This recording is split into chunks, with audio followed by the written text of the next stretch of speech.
First things first. As far as being a West Virginia fan, today was rough. Yeah, today was rough being a West Virginia fan. This happens all the time, guys. All the time. And no, I'm not focusing on West Virginia. I just have to get this. I have to get this off my chest. So, if you're a West Virginia fan, you're used to this. You get your hopes up, and then they bring them back down. West Virginia basketball was doing great. We won 5 out of the last 7. What happens? We go on the road and get absolutely smashed by Texas, 94-60. We know that Texas and Oklahoma are headed to the SEC, and Texas sweeps West Virginia on the way out. And oh yeah, we're not scheduled to play Texas in football this year, and they beat us last year in football. So Texas is leaving on a high note when it comes to West Virginia. Not too thrilled about that. Sorry, Todd guy. I was just venting a little bit. Our basketball team got absolutely throttled today, man. 94-60. You're not going to beat very many people scoring 60. And we turned the ball over 20 times. We shot okay, I guess, not like horrific. But Texas shot 58% from three-point land. How do you win against that? Yeah, you're going to have a hard time beating a team with 58% behind three. Unbelievable. But West Virginia still has big-time hope of getting to the big dance because we did win 5 out of the last 7. So I'm happy about that. But our next game is, of course, still on the road in the Big 12 to Baylor. And it's just almost impossible to win on the road in the Big 12 if you're playing a decent team. We did smash Texas Tech, but I think that's our only road win in the Big 12, to be honest with you. And if you look around, I don't know about now, Kansas State was losing to Texas Tech. I don't know if they still are. It's just tough to win on the road. So we were expecting a loss, but a 34-point loss, unacceptable. You know what, though? That 34-point loss to Texas on the road is still better than what Tennessee did at home against Missouri today. Well, I didn't see that. What happened? Well, it was only a 1-point loss, but Missouri actually had them down pretty good, and Tennessee come back. But, yeah, Tennessee lost at home to Missouri by 1. Yikes. And they're supposed to be one of the best teams in the SEC, right? Yep. Well, anyways, if y'all haven't already, please hit the like button. That's what helps these live shows the most. And even if you didn't catch us live and you're watching the replay of this, we would appreciate it if you hit the like button. That's what helps these videos get the views. So if you haven't done that, please do that. And if you have a question for me, Tide Guy, and I think Tony is coming on, isn't he? Yeah, Tony's coming on. We got to talking a little bit in the back, and that's why I was a little late, and Tony's coming over too. So no problem. So we'll have Tony Altimore on here as well. So if you have a question or a comment, or you want to make fun of me, hey, I was over there in that live show and I had people make fun of me. That I'm okay with that because I have thick skin. So if you have a question, a comment, or you want to make fun of me and you want everybody to see it, and it's a great way to support the channel, hit the super chat button. It's that little dollar sign you see on the bottom right hand corner. Anything you put in that super chat is going to go on the screen. I will read it, even if you're making fun of me. I am actually used to that. I think Tony's actually, there we go, right on time. Let me switch this around real quick though. That way it's not too congested. How about that? There you go. Does that work for y'all? Yep. And works for me as well. Before we get going, Golden Blue Dude, I want everybody out there to understand. I do love the Big 12. I think next year, when it comes to football, you guys, top to bottom, are going to be the best conference. The bottom team isn't much worse than your top team, and that bottom team can beat the top team.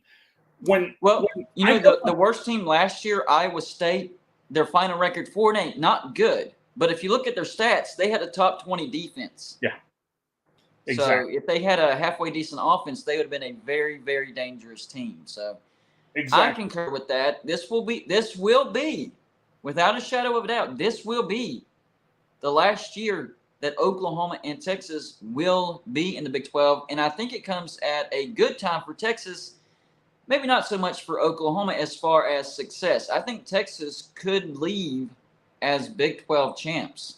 Exactly. And and when I come on your show or when I talk in the comments, I'm just giving facts. I'm just giving the numbers, and I mean, I do think that a lot of people in the Big 12 are in too big of a hurry to add teams.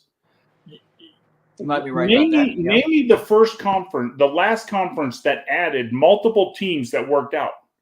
How did that work out for the Big 12 when you guys added the Southwestern Conference? Since you added the Southwestern Conference, how many teams have left?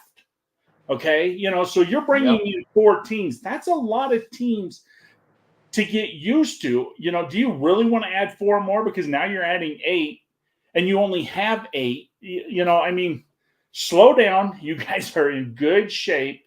Don't be adding teams just to be adding teams. Do your homework.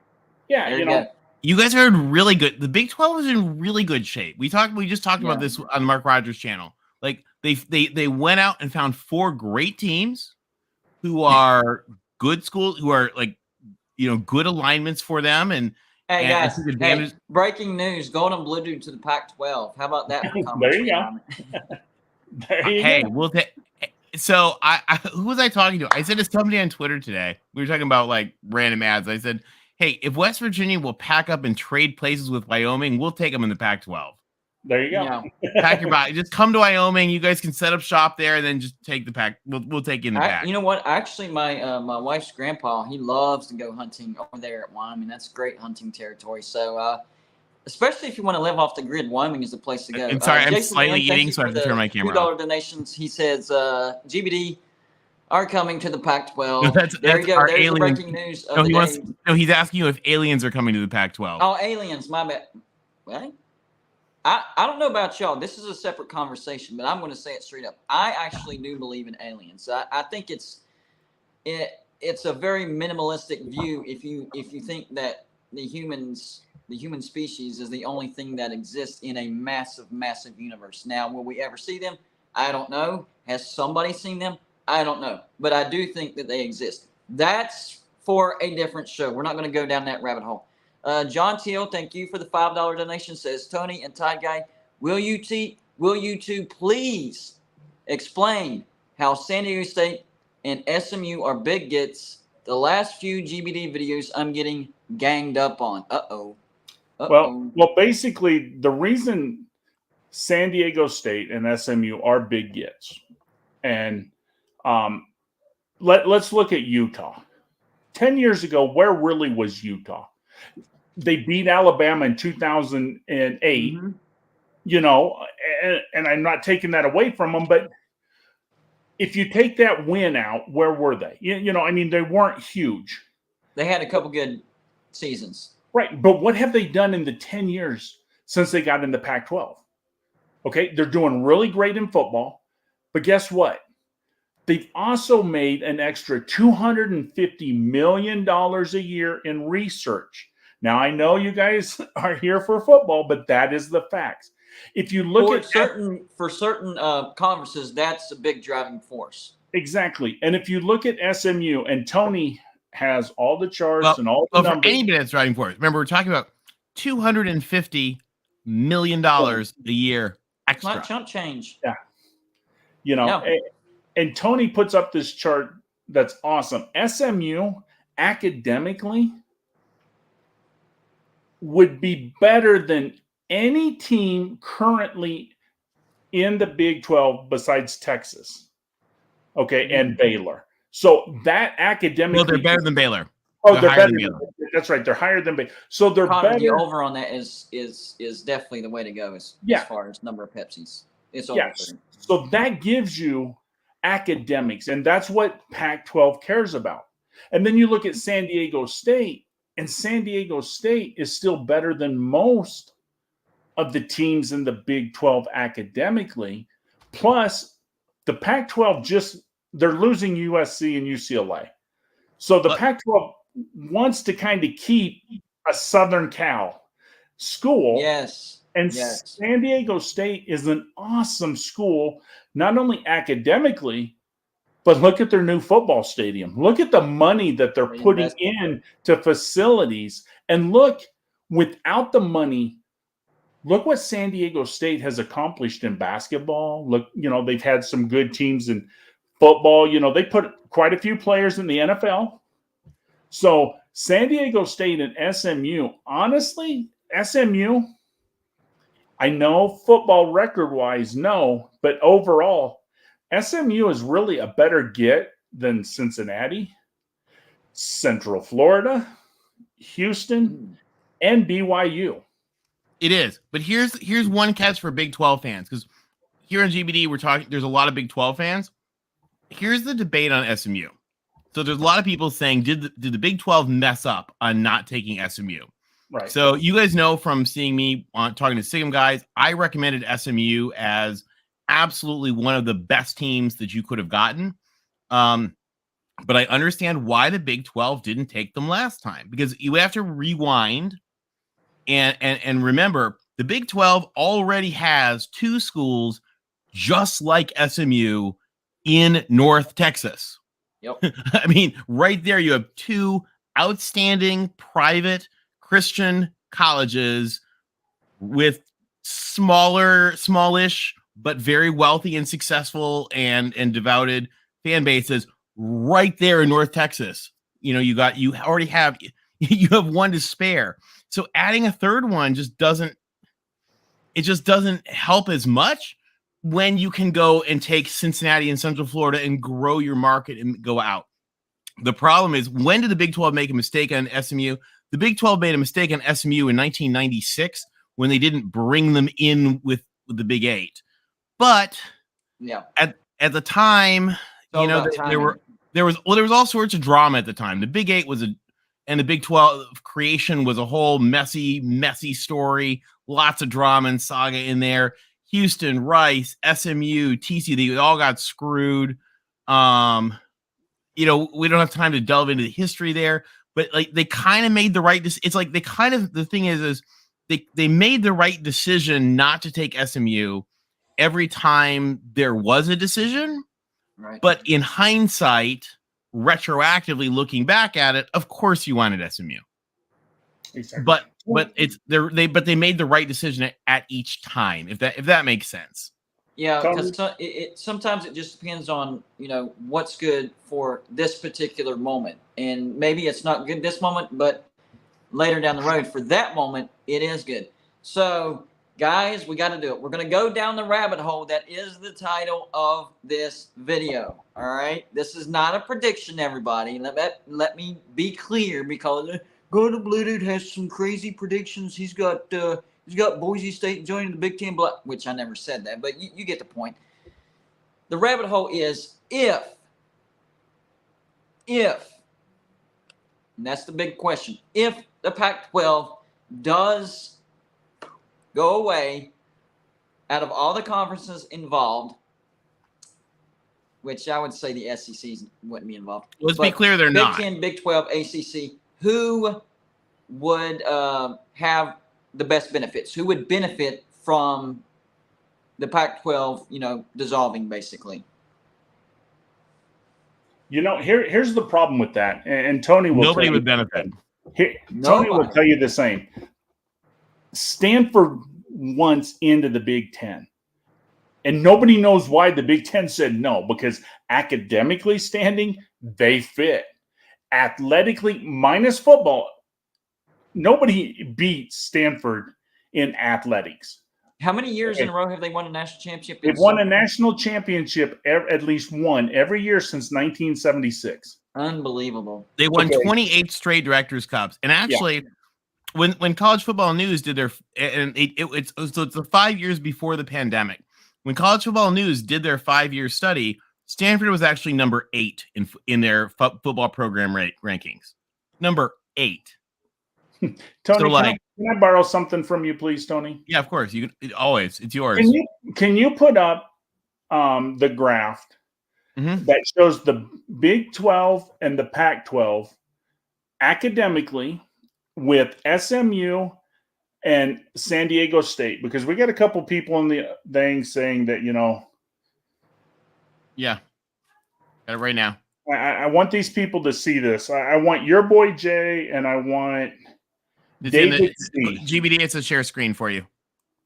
I want them to look at this, because this will tell you, I'm not coming up with these numbers. Tony's not coming up with these numbers. These numbers are reported. And this is why SMU matters. Chris, can you just do the share? I'm trying to figure it out. If I was on the laptop, I'd be able to. I'm not sure if I can do it on my phone. Hold on. Oh, I'm sorry. I got you. Okay, this is an awesome graph that Tony put together. And if you look at here, nobody cares about SMU. Well, guess what? SMU is number 72. That is better than anything the Big 12 has. And actually, GB, can you take off John's comment real quick? John, we'll get to you in just a sec. Yeah, let me read it real quick. John Teal, thank you for the $5 donation. Says, I know I'm rushing, but Fresno State and Rice too. We don't want a footprint in Texas. We want a land grab travel partner for SMU in time zone. All right, let me scroll up and get that thing off real quick. I'll come back to it here in a minute, John. We're just trying to. We'll come back. Go ahead, buddy. But and I'm not saying this to trash the Big 12. The Big 12 is great. Okay. When you look down at the end with these numbers in 182 and 219, that is still a great university. Okay. That is a tremendous university. But you look at SMU. SMU would be the top academic school in the Big 12 if you guys were to take them. Now, as Tony said, the reason you guys don't take SMU is you already have Baylor and you already have TCU. So football-wise, it does not make sense. Academic-wise, it makes sense. And so if the Big 12 was focused on raising their numbers academics, then they would go with SMU. But exactly. And this is the reason why the Pac-12. You know what? Even otherwise, if they were focused on raising their academics, they'd go with Rice or they go with Tulane. Because they already have a team in Houston. They already have two teams in Dallas. They have Waco and Dallas. Like that's the thing is, I'm not like, yes, SMU would have been great, but again, we don't begrudge the Big 12 for not taking them, because it was almost like they squeezed them out because they have Baylor and TCU. They were squeezed out. And let me answer David Z. How come Pac schools don't want SMU? What school did you talk to that don't want them? Are you talking to the fan base? Because you got to remember, with the school, there's three groups. Okay, there are the fan base. The fan base wants what they want. You have the athletic directors. Now, you know what? People are saying, well, Arizona State is not happy in the Pac-12. Maybe that's the athletic director, but that's not the president. Or maybe it's actually just a random guy who works for 247 Sports. Exactly. Yeah. So where are you getting that the Pac-12 don't want SMU? Are you listening to the fans? Are you listening to maybe an athletic director? Or are you listening to the presidents, who the presidents want SMU? Because you know what?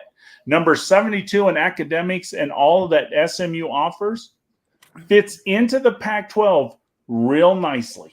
And can I tell you something else about SMU? Here's the other thing is, like, the people that go to SMU, and I'm going to stereotype here, but it's true, are like really wealthy, successful people go to SMU, and their children become very wealthy, like bank presidents and like heads of law firms and like presidents of companies are from SMU. Like the Hunt family from Hunt Oil, like they own the Chiefs. They're probably gonna win the Super Bowl tomorrow. They're all from SMU. All of them. They all go to SMU. And so it's a lot like USC. You know, USC is essentially, if you took all of USC's Hollywood movie stuff and changed it to Texas Oil, you'd have SMU. Hey, Tony, I just got a new report. Uh-huh. Just in from Alabama. Former players Devontae Smith and Hurts win Super Bowl tomorrow. I just heard that. I don't know what. Breaking news. We are foretelling the Super Bowl now. Yeah. And by the way, the thing is, so we do know that the Pac-12 presidents, authorized the commissioner to move forward with the expansion with SMU in San Diego. That's been reported by John Wilner. I would say, unless you are personally speaking to a lot of people, by the way, guys, are lying to you, especially in Big 12 circles. You are literally being lied to, because, for example, the little dog and pony show they had at Moody Coliseum the other night with the commissioner sitting next to the president and Miller, who's their chairman, like, that doesn't happen if the Pac-12 presidents aren't 100% on board. Right. Just doesn't. When are we expecting the announcement for SMU and San Diego State to be accepted? Anywhere from a week to a month and a half. See, the thing of it is the like idiots on like, oh my God, I'm going to type in my Twitter. Like they don't actually control. Like nobody cares what they think. I'll tell you what the president, what they don't worry about what like MH Dillweed thinks. I'll tell you what they worry about. They worry about the effect of Medicaid changes on their healthcare system. So if you want to really worry the president of the University of Washington, who is the chair of the Pac-12, you need to start a rumor that like Medicare is not going to cover something anymore. That's going to worry her.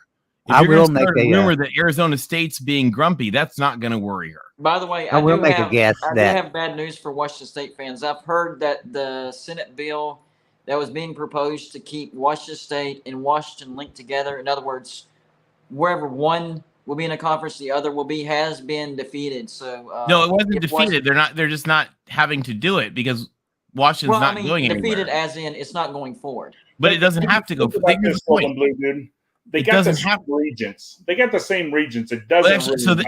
Actually, Ty Guy, they don't at Washington. However, Oregon. I'm sorry. I'm thinking. You're thinking of Arizona. Arizona, they have the same regions. But here's the thing at Washington. Do you know who the Pac-12, the executive committee is? The executive committee who runs the conference and gives the commissioner the orders. This is why that bill didn't have to go forward, because it has 3 people on it: Washington, Stanford, and Wazoo.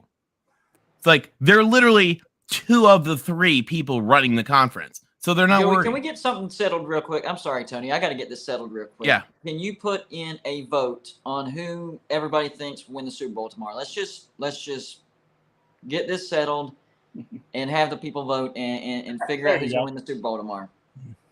You want me to go over and make a poll on that? Tony. Proceed. You want me to make a poll on that?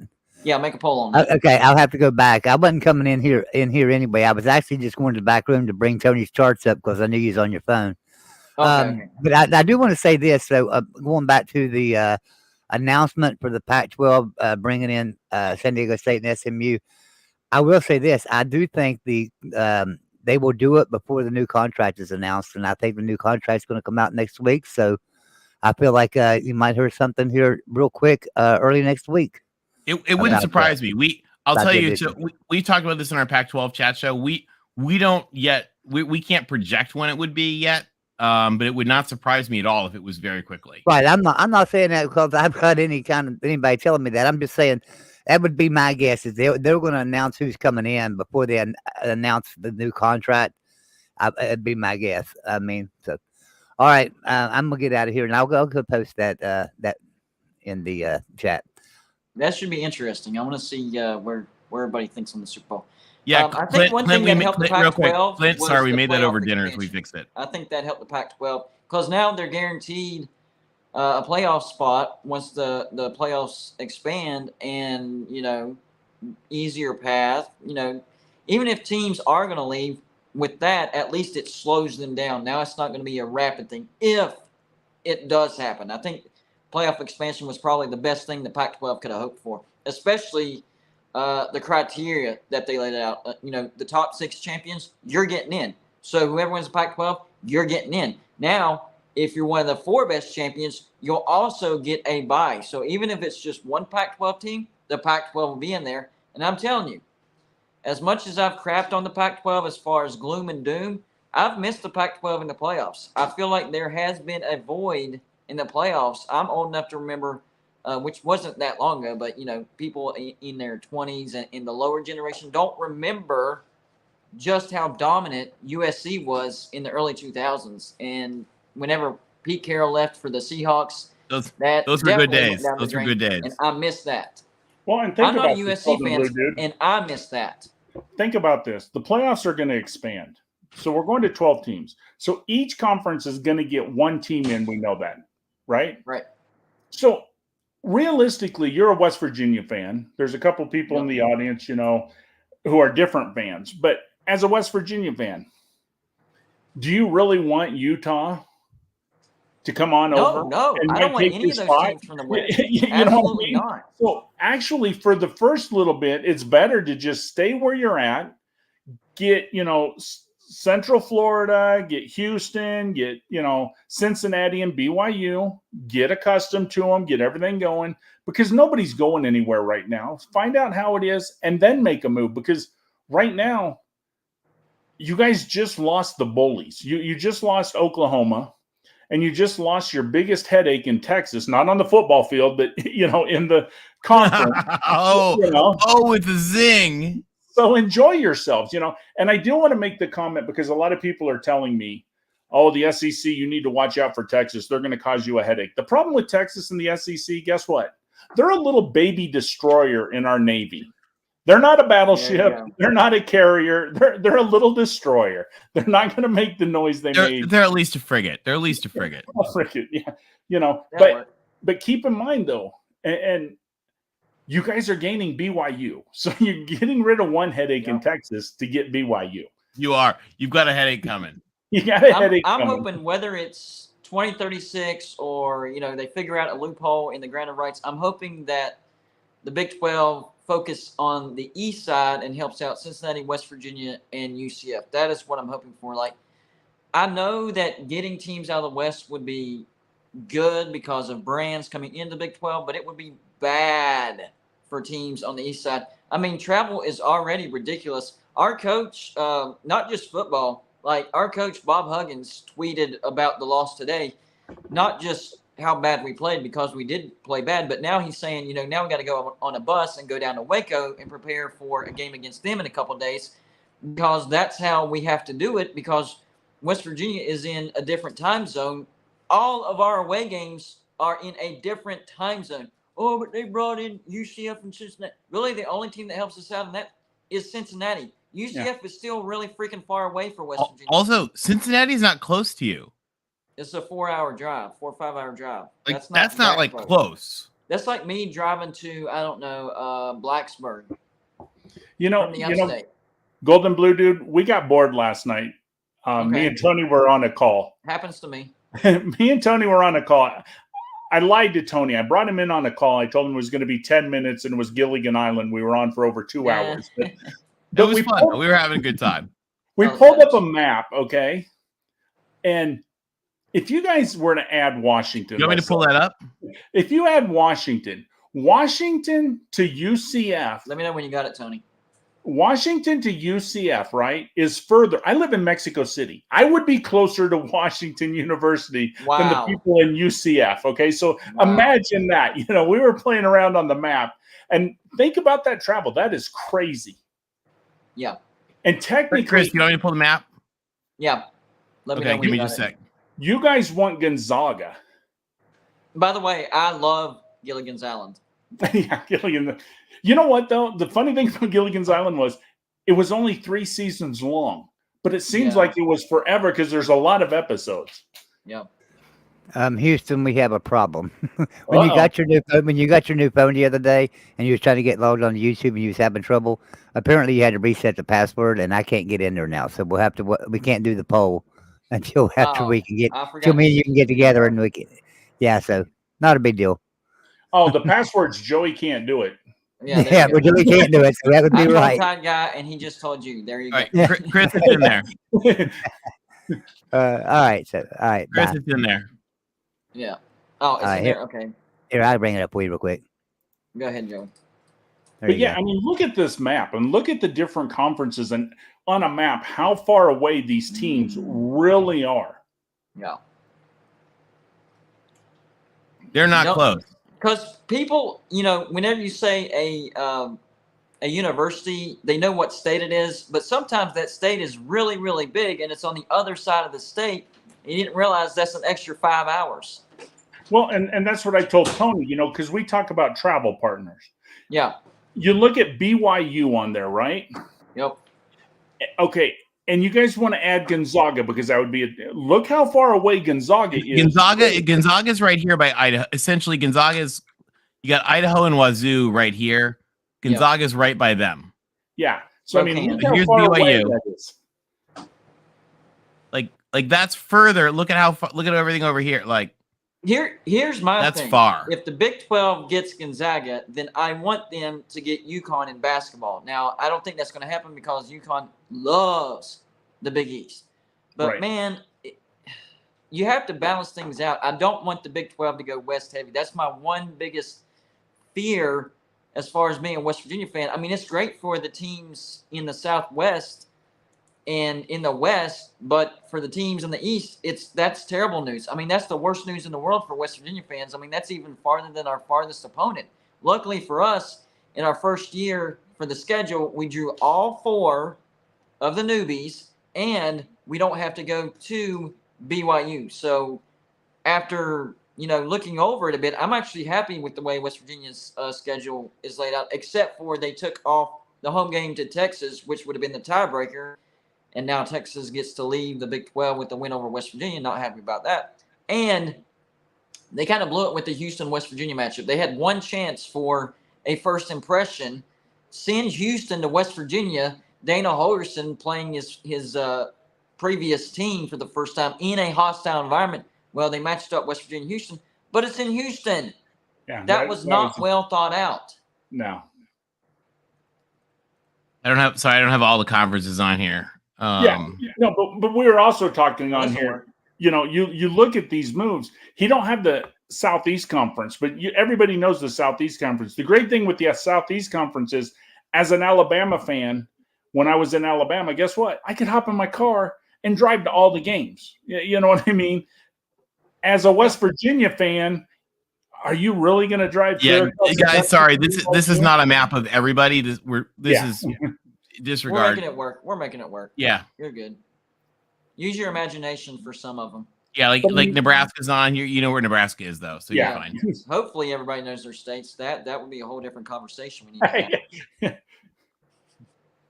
Oh, and even West Virginia is a good example. People think West Virginia, it's not in the middle of the state. It's in the very most northern part of the state. It's in Pittsburgh. So when I lived in West Virginia, in Charleston, for me to go to Morgantown, that was a 3-hour drive because and to you guys from West Virginia, I want you guys to look at how far away these schools are. Like from Washington to Stanford is the same distance as like Maine to North Carolina. Yeah. Yep. one So of the things is that we forget how far away these things are. So when people are like, "Oh, the Pac-12 should just add this," like, look at how far it is, guys, to get from Washington to Tulane. Yeah. Kalani L, not only do I know where all the states are, but I know most of their capitals. So I'll take that bet. And versus look at, like, when we start to look at the Northeast here, and this isn't even all the different teams. Man. Look at how many schools and teams are just in a very easy place to get to. Yeah. Yep. So, and again, not everybody's on here. So think about that, Golden Blue dude. You guys complain all the time, being West Virginia, that look at what our travel costs are. So let's add the Four Corners, and now what is your travel cost? Listen, I am not for that at all. Look at what it would take for you guys, GBD, to get to any of these places. Like, BYU is already going to be a headache. Now you add in, and that's not going to be an every year thing. That's probably going to be an every other year, which we could avoid them now that we have. Because that's not guaranteed every year. You're not getting more money. Yeah. So remember, with the Big Ten, they're getting an extra $50 million. Right. It's going to be okay. There's all the money in the world for charter planes for the volleyball team. Right. Yeah. You don't have that. Yeah, I mean, you probably do for the volleyball team, but like your track team is not going to be on a charter flight to BYU. No. So Yikes. John Waffle wants to know who thinks Philly will lose. That seems like a question that's trying to steer people in a certain direction. What do y'all think? I don't bet against Mahomes or lose. He said, "Who thinks Philly will lose?" That's how he worded it. I personally think Kansas City's going to win, but Hurts is a Bama boy. Devontae Smith's a Bama boy, so I'm going to. Philly has looked amazing. Yep. John Teal says, "Is Rice and SMU on the map?" SMU is, that's the little Mustang. Rice is on the map. Because it's sort of obscure. It's obscured here in Houston. Can you enlarge that a little bit? Will it blow up? Yeah. What do you want? Where do you want enlarged in? Texas. Near the middle part. Does it bring up SMU?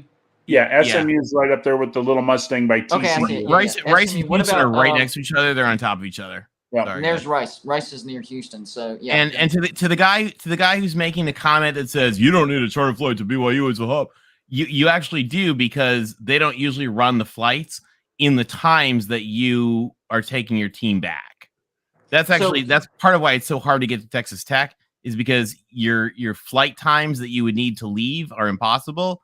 And so the timing of what you would need to be able to get to where you were going, you'd need a charter flight. So it's actually an incorrect comment. And what about the Pac-12's chances of taking it a step further? They're getting SMU, which is in the state of Texas, which is we project they're taking SMU. As far as number of members is dominated by the Big 12, but the SEC has Texas A&M in Texas. So the SEC, so actually, what about them getting Rice and being right next to Houston? So GB, let's set one thing straight. The plurality of most fans in the Dallas area, for example, is they're SEC fans. They're not Big 12 fans. Right. They're SEC fans because of Texas, A&M, and Oklahoma. It's something like, so I actually pulled up. So we did that fan base study, you remember, because you've used the data from that. Right. So we actually pulled it up for the Dallas-Fort Worth DMA, and I think 47% of the fans were SEC, and 36% I think were Big 12. They identify. Wait. Did they identify what team they pulled for, or just conference? Yeah. No, we can pull. No, we can pull the team by conference. Okay. We can pull the team by zip code and county and stuff. So we put that together in the DMA. So the Dallas TV area is more of the fans are, obviously, right, because it's UT and A&M, and Oklahoma is right there. Oklahoma State's on this map. Oklahoma is not, again, because this is not for this, it's for something else. Let me ask you all this, because not a lot of people are talking about this university, and they're dumping $200 million into their stadium, and somebody brought it up in the comments section. What about Memphis? Could Memphis be trying? Well, I know they're trying to attract some eyeballs from a conference, but could they be successful as far as drawing some interest from a conference? And if so, who could it be? And I know a lot of people say Big 12, Big 12. Well, the problem with that is in the TV contract, bringing in a group of 5 team does not guarantee any type of revenue bump. So is there any other conference, or are they doing that for nothing? The problem with Memphis is academics. They're not terrible, but they're not. They would be actually the lowest in the Big 12. If they joined the Big 12 tomorrow, they would be the lowest academics in the Big 12. Well, they'd be the low. I believe they'd be the lowest in all the Power 5. Right. There you go. Now, can I answer this guy? We got a guy who says, per the Athletic AD, says no announcement on the Pac-12 deal because there isn't one. Things aren't good. Check out the report from the Atlantic. Well, I read in the National Enquirer that Elvis was living in Michigan. It doesn't make it true. You got to remember where you get reports. And I'm not saying everything the Athletic says is wrong or this and that, but they've been proven more times than not to be wrong. Well, they jump at rumors. Right. Let's just clarify that. They jump at rumors. Stop it, Athletic. That's my job. Well, you guys, I'll tell you in all honesty, some of this stuff is coming from PR firms. Right. So they're trying. And by the way, reporters. That's actually smart. Okay, I'm going to also tell you guys, unlike political reporters and business reporters, sports reporters are kind of dumb sometimes. They're kind of dumb about politics stuff. They're really dumb. I mean, I love Ari Wasserman. He's one of my favorite writers and personalities in the world. But dude cannot do math. So sports reporters are often bad at math.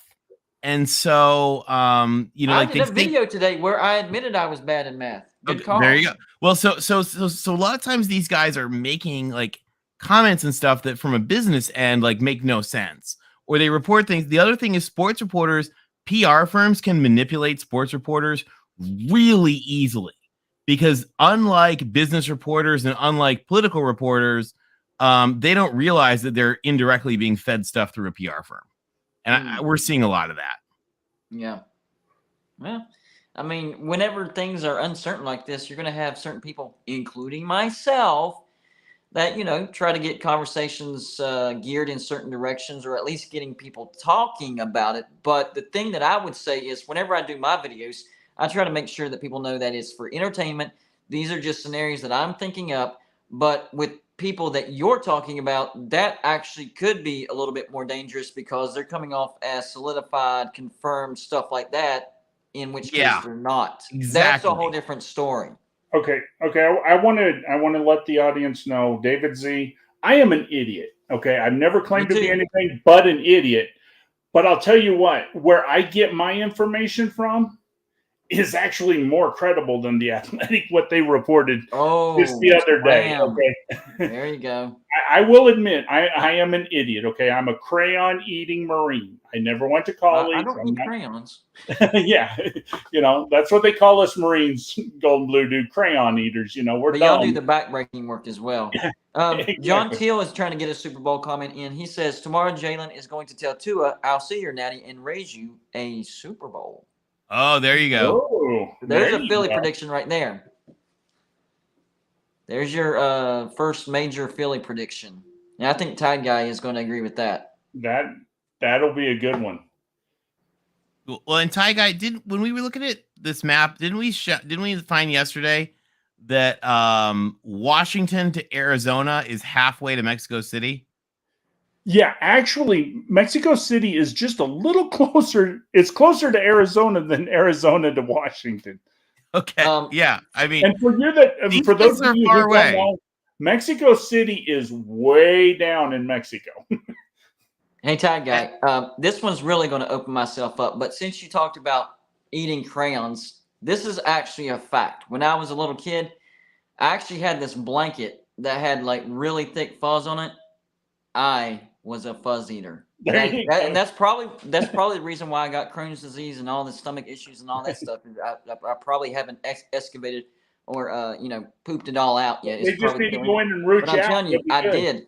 That thing had no fuzz on it when I was done with it. I guess it was the texture that I liked. I don't know. Cyclone Steve, we have an Iowa State fan with the super chat. Appreciate the $10 donation. Says, bad at math.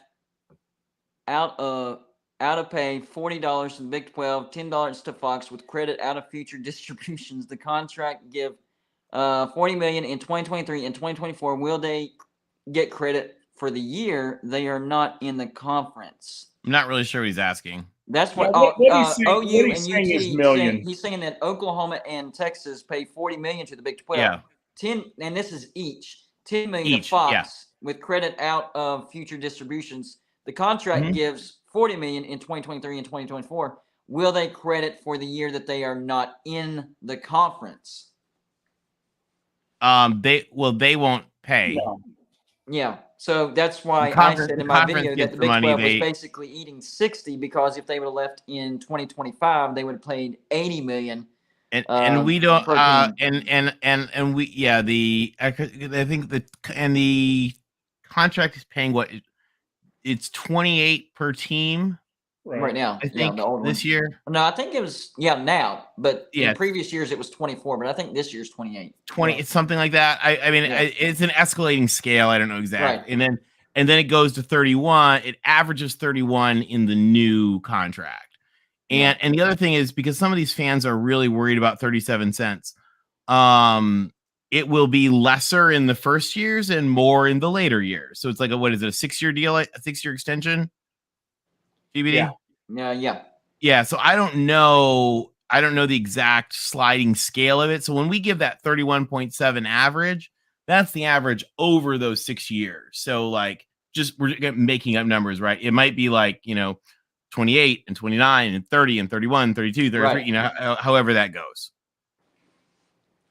So each year, it's not like it's, it was 28 3 years ago. It's 28 this year and 28 3 years from now. It's going to be different and higher each year. Typically, yes. Yeah, exactly. Right. Depending on what contract. Same with the ACC. As bad as it is, it wasn't as bad as it was 3 years ago. Yeah, it keeps going up, and that's why. So still not good though. Still not good. No, so we actually did some estimates and we talked to some ACC people. It is more than the Big 12. during the same period. For the ACC? They have told me that the ACC money is more than the Big 12 during that 6-year period. So again, if you look at the average of the ACC over the 25-year whatever that stupid contract was, it is lower than the Big 12's average for its 6 years. But if you look at those 6 years of the ACC contract, we are told, again, I'm deferring to the people that actually, I actually pulled their forms and looked at them. And then we went to some ACC people that know their distributions well. And they confirmed to us that they do expect during that 6-year period. I rounded down in the slide we used. They thought it would be something like 34 million. I think we put it at like 32 or 33. The biggest problem with the ACC's contract wasn't the money when they signed it. It was how long it was, and they didn't see how much money. They couldn't predict the future and see how much money the SEC and the Big Ten were going to get. And now the brands like North Carolina, Clemson, Florida State, Miami Hurricanes, NC State, the bigger brands are like, hey, wait a minute. I thought we had a good deal, but their deal is now way, way better. We want that now. And that's really the basic issue with the ACC contract. It's not that it was a terrible contract at the time as far as the money goes, but locking it in for as long as it's locked in and not being able to tell, hey, wait a minute, the value of these conferences might go through the roof, and this one might look silly. So, do you want me to pull up the money slides? The what? Do you want the money slides instead of the map? Or do you want to keep the map? Go ahead. Oh, and also Golden Blue Dude, I don't know if you know this or not. Texas and OU coming next year. They don't get full shares. Right, at least for 1 year. I'm not sure about year 2. I know for the year 2 they're good because that's 2025, and that's when the new TV contract kicks in. But the first year they had to agree to a half a share because we wasn't prepared for them to come. Sorry, I was an idiot. I clicked the wrong button. No, you're good. And I just put it in the share. Joey, you're in the back room. Did you want to come on too? I didn't know if he wanted to come on as well. Just let me know in the comments. Did you get that? Yeah, I put the money slide, the Big 12 money slide. Okay, gotcha. Hold on. Dang, wrong button. I got to get used to this phone. There we go. Let me hold on before you get into it. Let me read these super chats real quick. I told y'all I was opening up to the fuzz comments. Here we go. Jason M. Me. I called the fuzz. Going to Blue Dude. I ate the fuzz. There you go. That's actually a pretty good one. Mike Porter, thank you for the $4.99 donation. Says, when is the next TV deal? When is it likely to see another big team to leave a Power 5 conference? So I'm guessing he's wondering when the next move could happen as far as one Power 5 team moving to the next Power 5 conference. What do y'all think before I go to the next one? Well, here's the thing with the next. I would say ACC. The next movement isn't until the ACC, and the problem with the Big 12 is your contract is going to be up, and you're going to sign a new contract before the ACC's is up, and they're ready to fall apart. I think Cyclone Steve is clarifying. Appreciate the $5 donation, but he says if UT earns $25 million in 2023, will they still owe $15 million, or they get credit for the 2024 year, even though they are no longer in the conference? In other words, are they getting credit for the 2024 let's remember there's more money than just the. And by the way, the Big 12 waived the exit fees. Yeah, they gave up their exit fees. They're not charging them anything for exit fees. Right. So the Big 12 teams are not getting as much as what I thought. In fact, 20 million of it is going to Fox.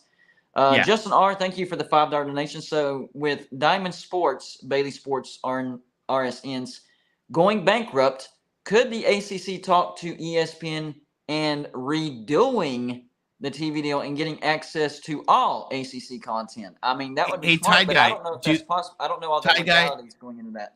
Ty Guy, do networks like to redo long-term deals just for fun?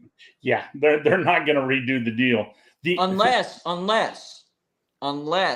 the ACC, puts it in, and this was my idea as being, if I were the ACC commissioner, if they said, hey, we'll chop the grant of rights in half, and you get your teams in sooner rather than later. But other than that, I don't see it.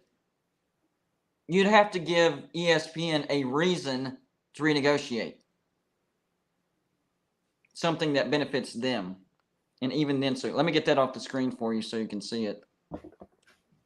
Right. There you go. And this is the problem. Okay, you got a couple of people I'm talking to in chat, but look at these numbers, Golden Blue Dude. Mm-hmm. The Pac-12 is looking at 30 million. Right. The Big 12 is looking at 32 million. The ACC is 33 million. Mm-hmm. Let's, for argument's the sake, ACC is approximated. Yeah, but and the ACC has more teams ACC too. people think it's a little more. I think it's. Right, the ACC I has more teams too, so that means the pie is bigger. It just has to be split between more teams. But let's look at the Pac-12, and let's say that I'm a wackadoodle and I'm wrong. They're not going to get 30 million. The Big 12 is right. They're only going to sign for $25 million. Okay, so the Pac-12 gets $25 million. Well, guess what? The Big 12 gets 32 million. So we're going to sign Arizona and Arizona State. But in the Big 12 contract, it states if they add a Power 5 school, they're only going to get $20 million. So you're going to lose $5 million by going to the Big 12. You're going to pay an extra $5 million a year in traveling cost. So really, you're only going to net $15 million a year. So you're still giving up money by going to the Big 12. But let me ask you this, okay? With that 20 million, is that just guaranteed, and can it be flexed as far as, hey, we're guaranteeing that it'll be bumped up 20 million and we could possibly renegotiate? No, that's not how this works. Okay. No, I had to ask. ESPN does not want to just give you more money. Okay. But I had to ask because, Yeah, no. Yeah, and I'll tell you also, GBD, people are lying to people are very seriously lying to Big 12 fans, implying that they can just go and ask for more money and they're just going to get it, because it's not how that works. That's not how it works. The only way that they could possibly ESPN reopen would be crazy. And like Tony says, let's put on our aluminum foil hats and say, got our tinfoil hats on. Yeah, put your tinfoil hat on and say Notre Dame is coming to the Big 12 tomorrow. Well, then ESPN will say, hey, well, that's Notre Dame. We're going to give you a little something. But you know what? Arizona State, Utah, as great as Utah is, and I love Utah, it don't move the number for ESPN to open up the wallet. They're just not going to do it. And here's the other thing: if you want to add them, go ahead. That's their attitude. We have a contract. Yeah. We'll pay what's in the contract. And that's why ESPN put in the contract, if you add a group of 5, the group of 5s that are really left that the Big 12 could even, let's say, have a chance for, is only going to move the needle about 20 million. So guess what? We'll give you 20 million if you add that. So you guys might actually be explaining why I'm hearing, now I can't confirm, I don't know this for sure, but why I'm hearing that some, I don't know who, and not confirmed, some Big 12 teams haven't signed the grant of rights yet. Nope, they signed. All Every teams single one have of them. signed. Every single Big 12 team has signed. And when did that happen? I was told that you guys were I don't know if this is correct or not. I mean, at first of all, I think this would be a stupid, unless you have a actual institution you want to question on. They're all, most of them are public. And right. So you could actually just call the media office and get the answer. I was told by somebody that actually is, I think, pretty reliable, that West Virginia was the last one. And I mean, I've seen the actual minutes of your Board of Governors meeting. So it's done. Okay.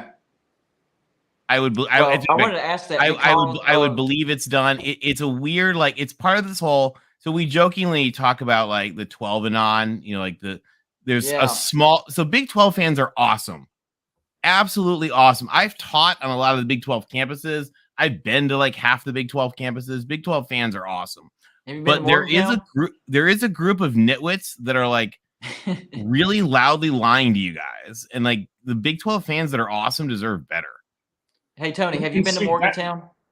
I have not. I want to go bad. I want to ride your monorail. Backyard Brawl. I know me and my brother aren't going. I'll get you. That would be so fun. I would be totally down. I'll get you a ticket. I'll get you a ticket. You'll that'd be so fun. I want to go. I want to ride. I also, like I said, I want to ride the monorail. West Virginia is the only school I know with like its own monorail. How cool is that? Yeah, that's pretty cool. And it's been around for like 40, 50 years. Oh yeah, it's old. It's awesome. In fact, I had a guest on my show. His name was Brian Joswiak. He was a former offensive lineman for West Virginia, and he's got these tales that people tell about him. And they said that one time he was dared to rock it, and he was able to rock it, not off the rails or anything like that, but he was literally able to shake it, and it freaked a lot of people out. See, here's an example, by the way, in this Cyclone Steve. Fox is not interested in paying more because Fox, people think it's, you pay per team. You don't pay per team.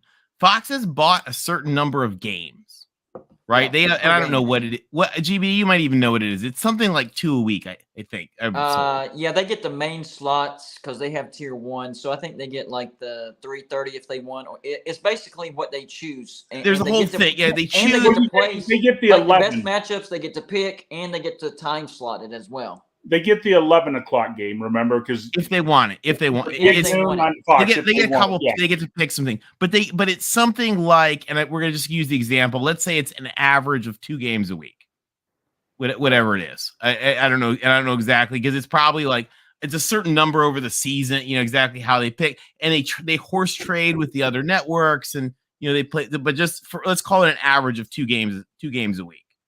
Maybe like one's on Fox and one's on FS1 or something like that. Whatever they're doing exactly. People forget Fox has multiple sports channels. Exactly. Right. So that's usually that one.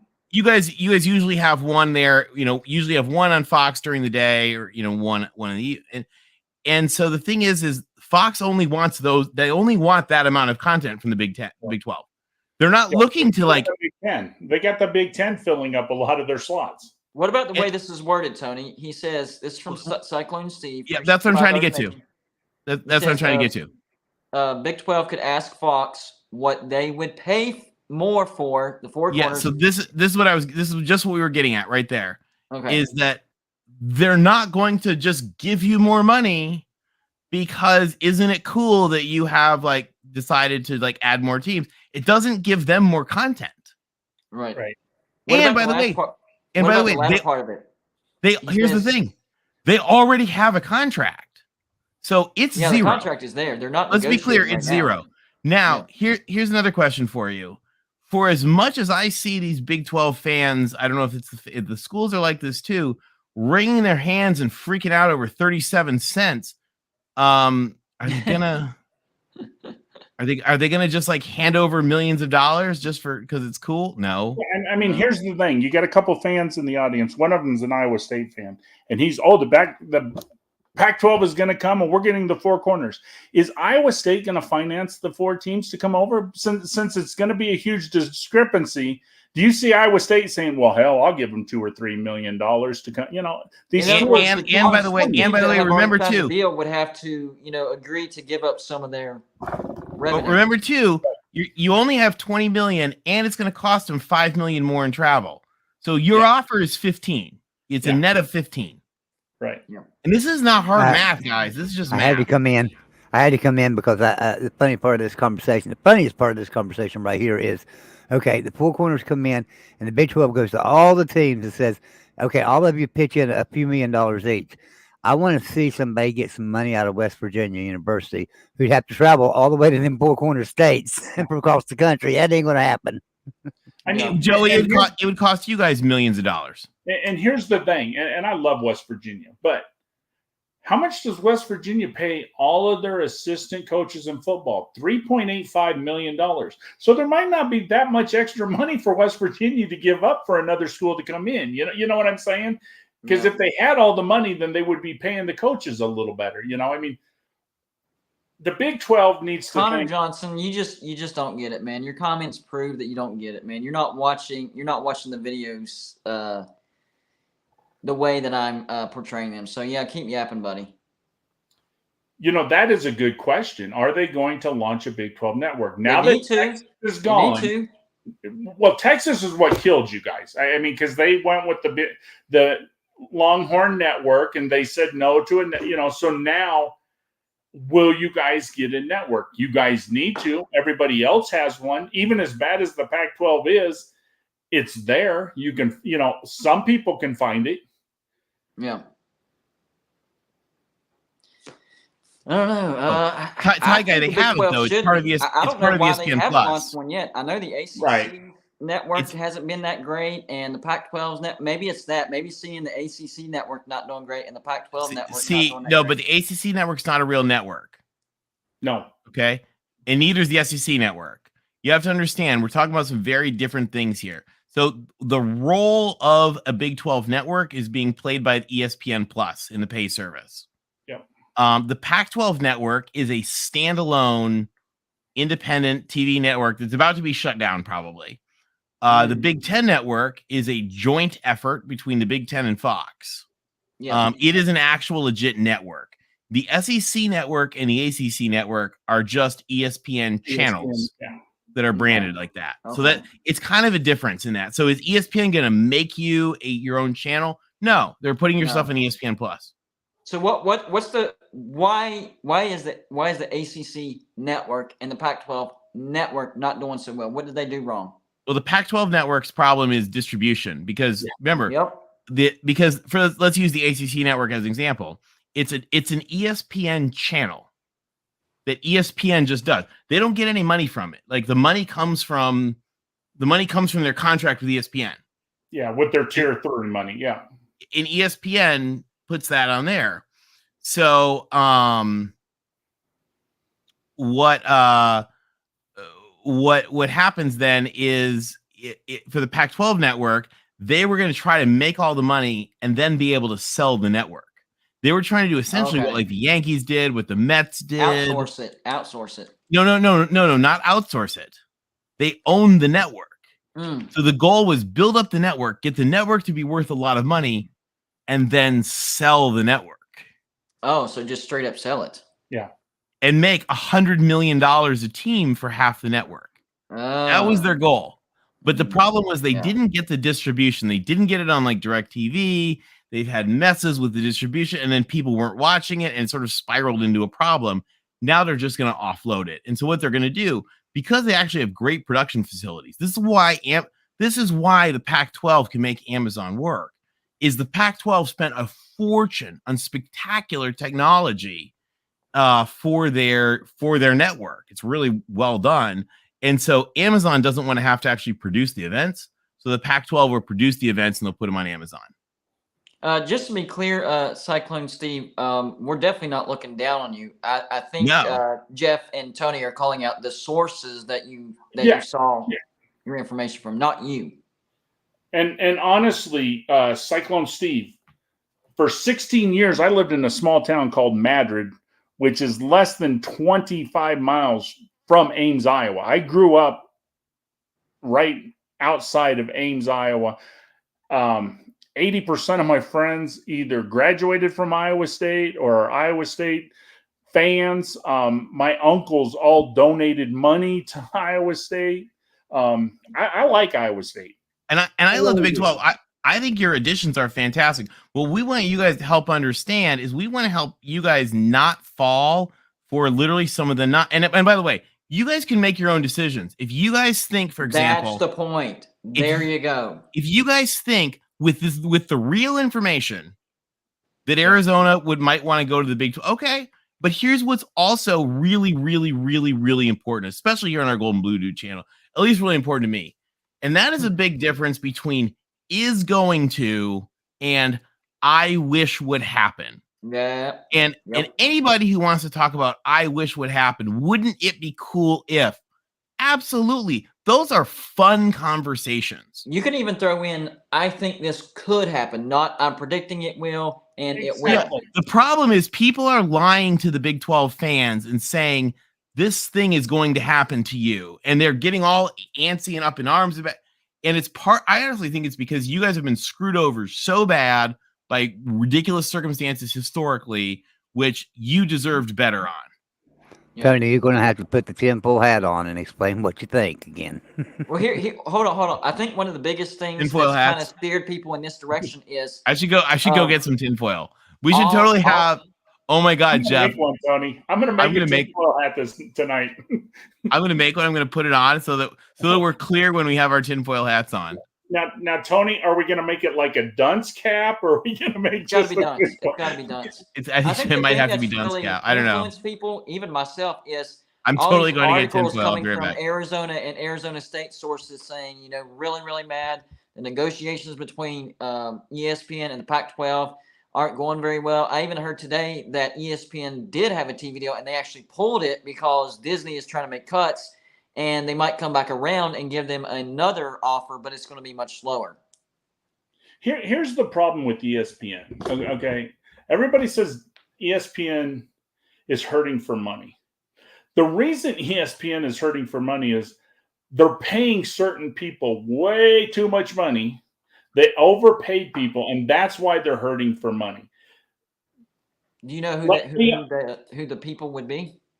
Well, you got what was that basketball player Smith? I can't remember his name. Who are we talking about now? How about Stephen Smith? Yeah, he makes over $12 million for one show. Okay, I mean that's overpaying, but the problem is ESPN is making a killing off the ACC contract. We all agree that there's a lot more money than what they're paying the ACC. And like what Tony's doing, Tony comes up with the numbers, and we discuss these numbers. And like Tony will tell you, put the tinfoil hat on, because you know what? Maybe Arizona State breaks against what all logic and leaves and goes to the Big 12. It could happen. It's unlikely. It makes no sense. But in life, sometimes things happen. But what I would like to ask everybody in your audience who thinks Tony is a wackadoodle and I'm a wackadoodle, name me one. I'm definitely a wackadoodle. Well, name me one school in the history that's ever left a conference to go to a lesser academic conference. Yeah, I think that's where Big 12 fans, and I can understand too, because I'm a fan of a team in Big 12, kind of get a little bit upset because, that is a step down. But it's facts. It's facts. Well, but also, by the way, the Big 12 is a good academic conference. They are because hold on, let's look at some other data right here. Like, okay, here we go. Okay, hold on, Larry. We totally agree with you on that. By the way, hold on. Let's read Larry's comment. And then I think I'll show you something here.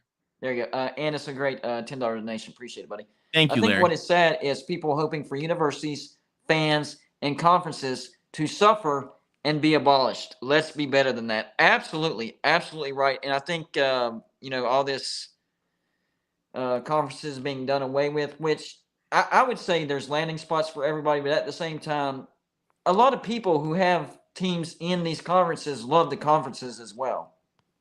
Right. Well, I mean, think about my conference. Okay, I'm in the SEC now. I'm not an SEC homer. I'm an Alabama homer, and I hate the other teams in the SEC. That makes sense to me. I never understood. I mean, understand you want your conference to make as much money as possible, so you want them to have success. I understand that part, but actually, like bragging about our conference won a national championship. This team won that. Well, wasn't that the same team that you wanted your team to beat in the regular season? And now because Georgia won a national championship, guess what? It helps them in recruiting. I don't want any advantage they have, but they do not share that national championship with South Carolina. Exactly. But my conference has 90% of the fans screaming SEC, SEC. You know what I mean? I don't get it. Like you said, Oklahoma fans are already doing that without even being in there. Here's you a compliment, Tony. Hillbilly Skeptic, thank you for the $2 donation. Says, I think Tony's on point. It may take time to prove it. Thank you, Hillbilly Skeptic. Fair. That is fair, because we don't know when they're going to announce anything. Hold on, super chat's coming in. Cameron B, thank you for the $2 donation. Says Mizzou A&M Big 12 had more AU than SEC then. I did not know that. They did. So talking about going to a lesser conference, I guess academics goes. But here's the thing.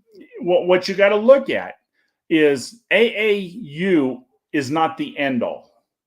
Okay, it does help. The Big Ten makes you think that. Yeah. Well, hold on. Even when the Big 12 had more AAU, the SEC still had academics. Alabama, everybody calls us, and Tony loves this about me because I'm Alabama. We're not that smart. Alabama actually does more in research, almost twice as much as any team in the Big 12. Wow. And West Virginia does well in research. Yeah, we did what was it, $965 million. We only did like 240, I think, 240. Yeah, so I mean, think about that. Yeah.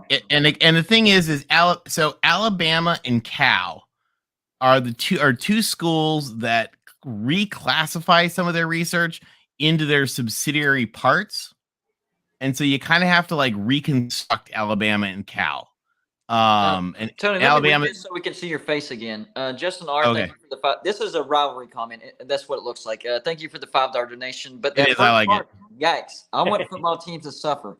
I want UCF to go 0-12 next season and lose in the worst possible way every game. I can understand the UCF part, but you want football teams, plural, to suffer? No. Ooh, shots fired, guys. I want plural. Shots fired. I want Tennessee and Auburn to have to go to the MAC and never win another game. There you go. That's the conversation I want to have. There we go. I like that. I like that idea. And thank you to Cyclone Steve. He says, what might happen in scenario 1, scenario 2. Steve, the other thing is there could be some wild things that could happen. The reason that we don't think a lot of wild things are going to happen is because the people with the huge money to change things, the SEC and the Big Ten, have said, we're closing up for now. And so, so if you take a look at this chart, I want to reiterate this for the Big 12, by the way. These are some great institutions, and that's a lot of money. Look at the AAC, look at the Mountain West, look at the MAC. Those are also great institutions, but like the Big 12 is doing almost 4 times as much research as the MAC. Yep. That's a lot. West Virginia is actually one of the better research schools. You guys are. I think you guys are right after you guys are pretty close to this, right? You guys have a couple of these here right after Iowa State that are the groups. Iowa State's a great school. Iowa State was AAU, and AAU has some weird issues with ag schools. So don't worry about it. Iowa State's a great school. We tease Iowa State because your fans are like heinous to me on Twitter. Like I've had to block more Iowa State people than anything else, and they always yell at me about how their tailgating is so good.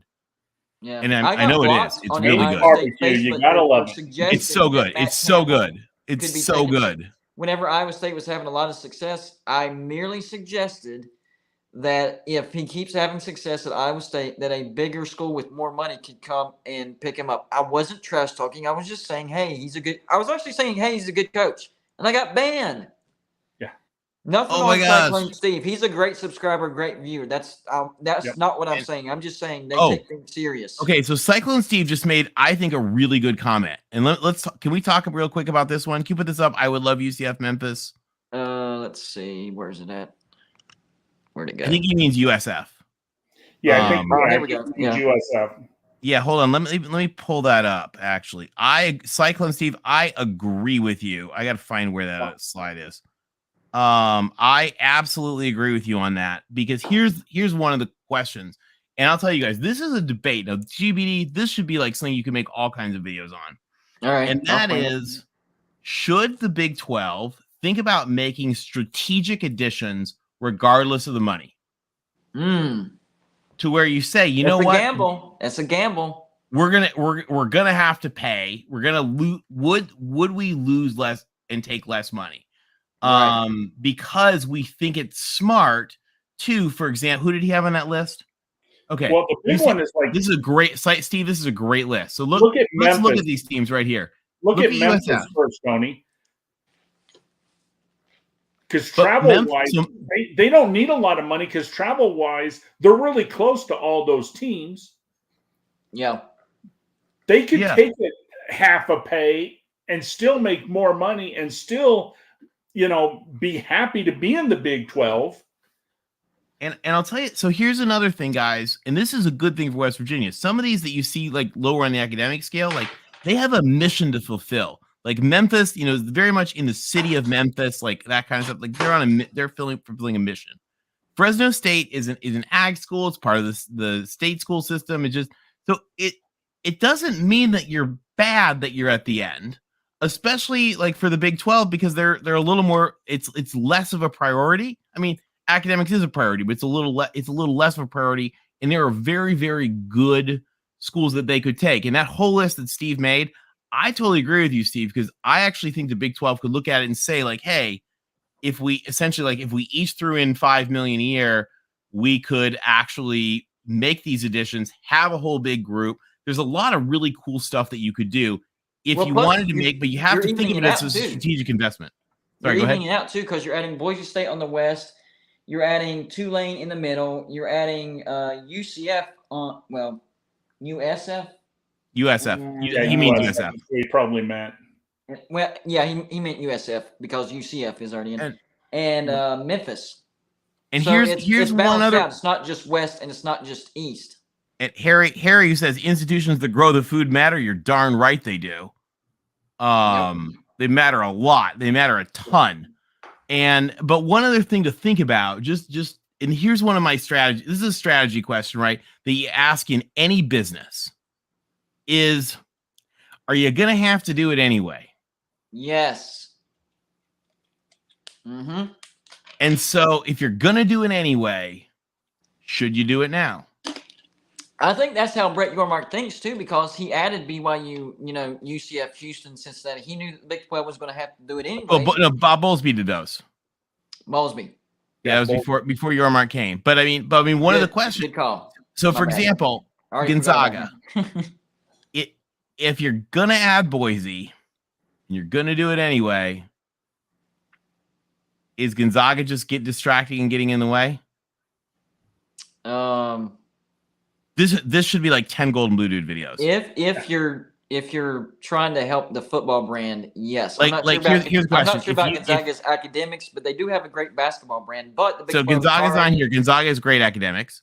Okay. So with academics. But here, Big 12's already elite in basketball, but that would definitely create a gap. So really the only thing is, does basketball really matter, football. Guys? That's the thing.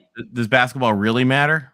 Ask Kansas fans. Well, here's the thing, Golden Blue Dude. Yeah, exactly. Ask Kansas fans why they've never gotten another conference. Me and Tony talked about this the other day, and I love basketball. Okay, I was good in high school. I love basketball. Okay, but the problem is, like me and Tony were talking the other night, basketball don't do nothing. And think about it like this: I get to watch it whenever football's over. Right, but where is Indiana?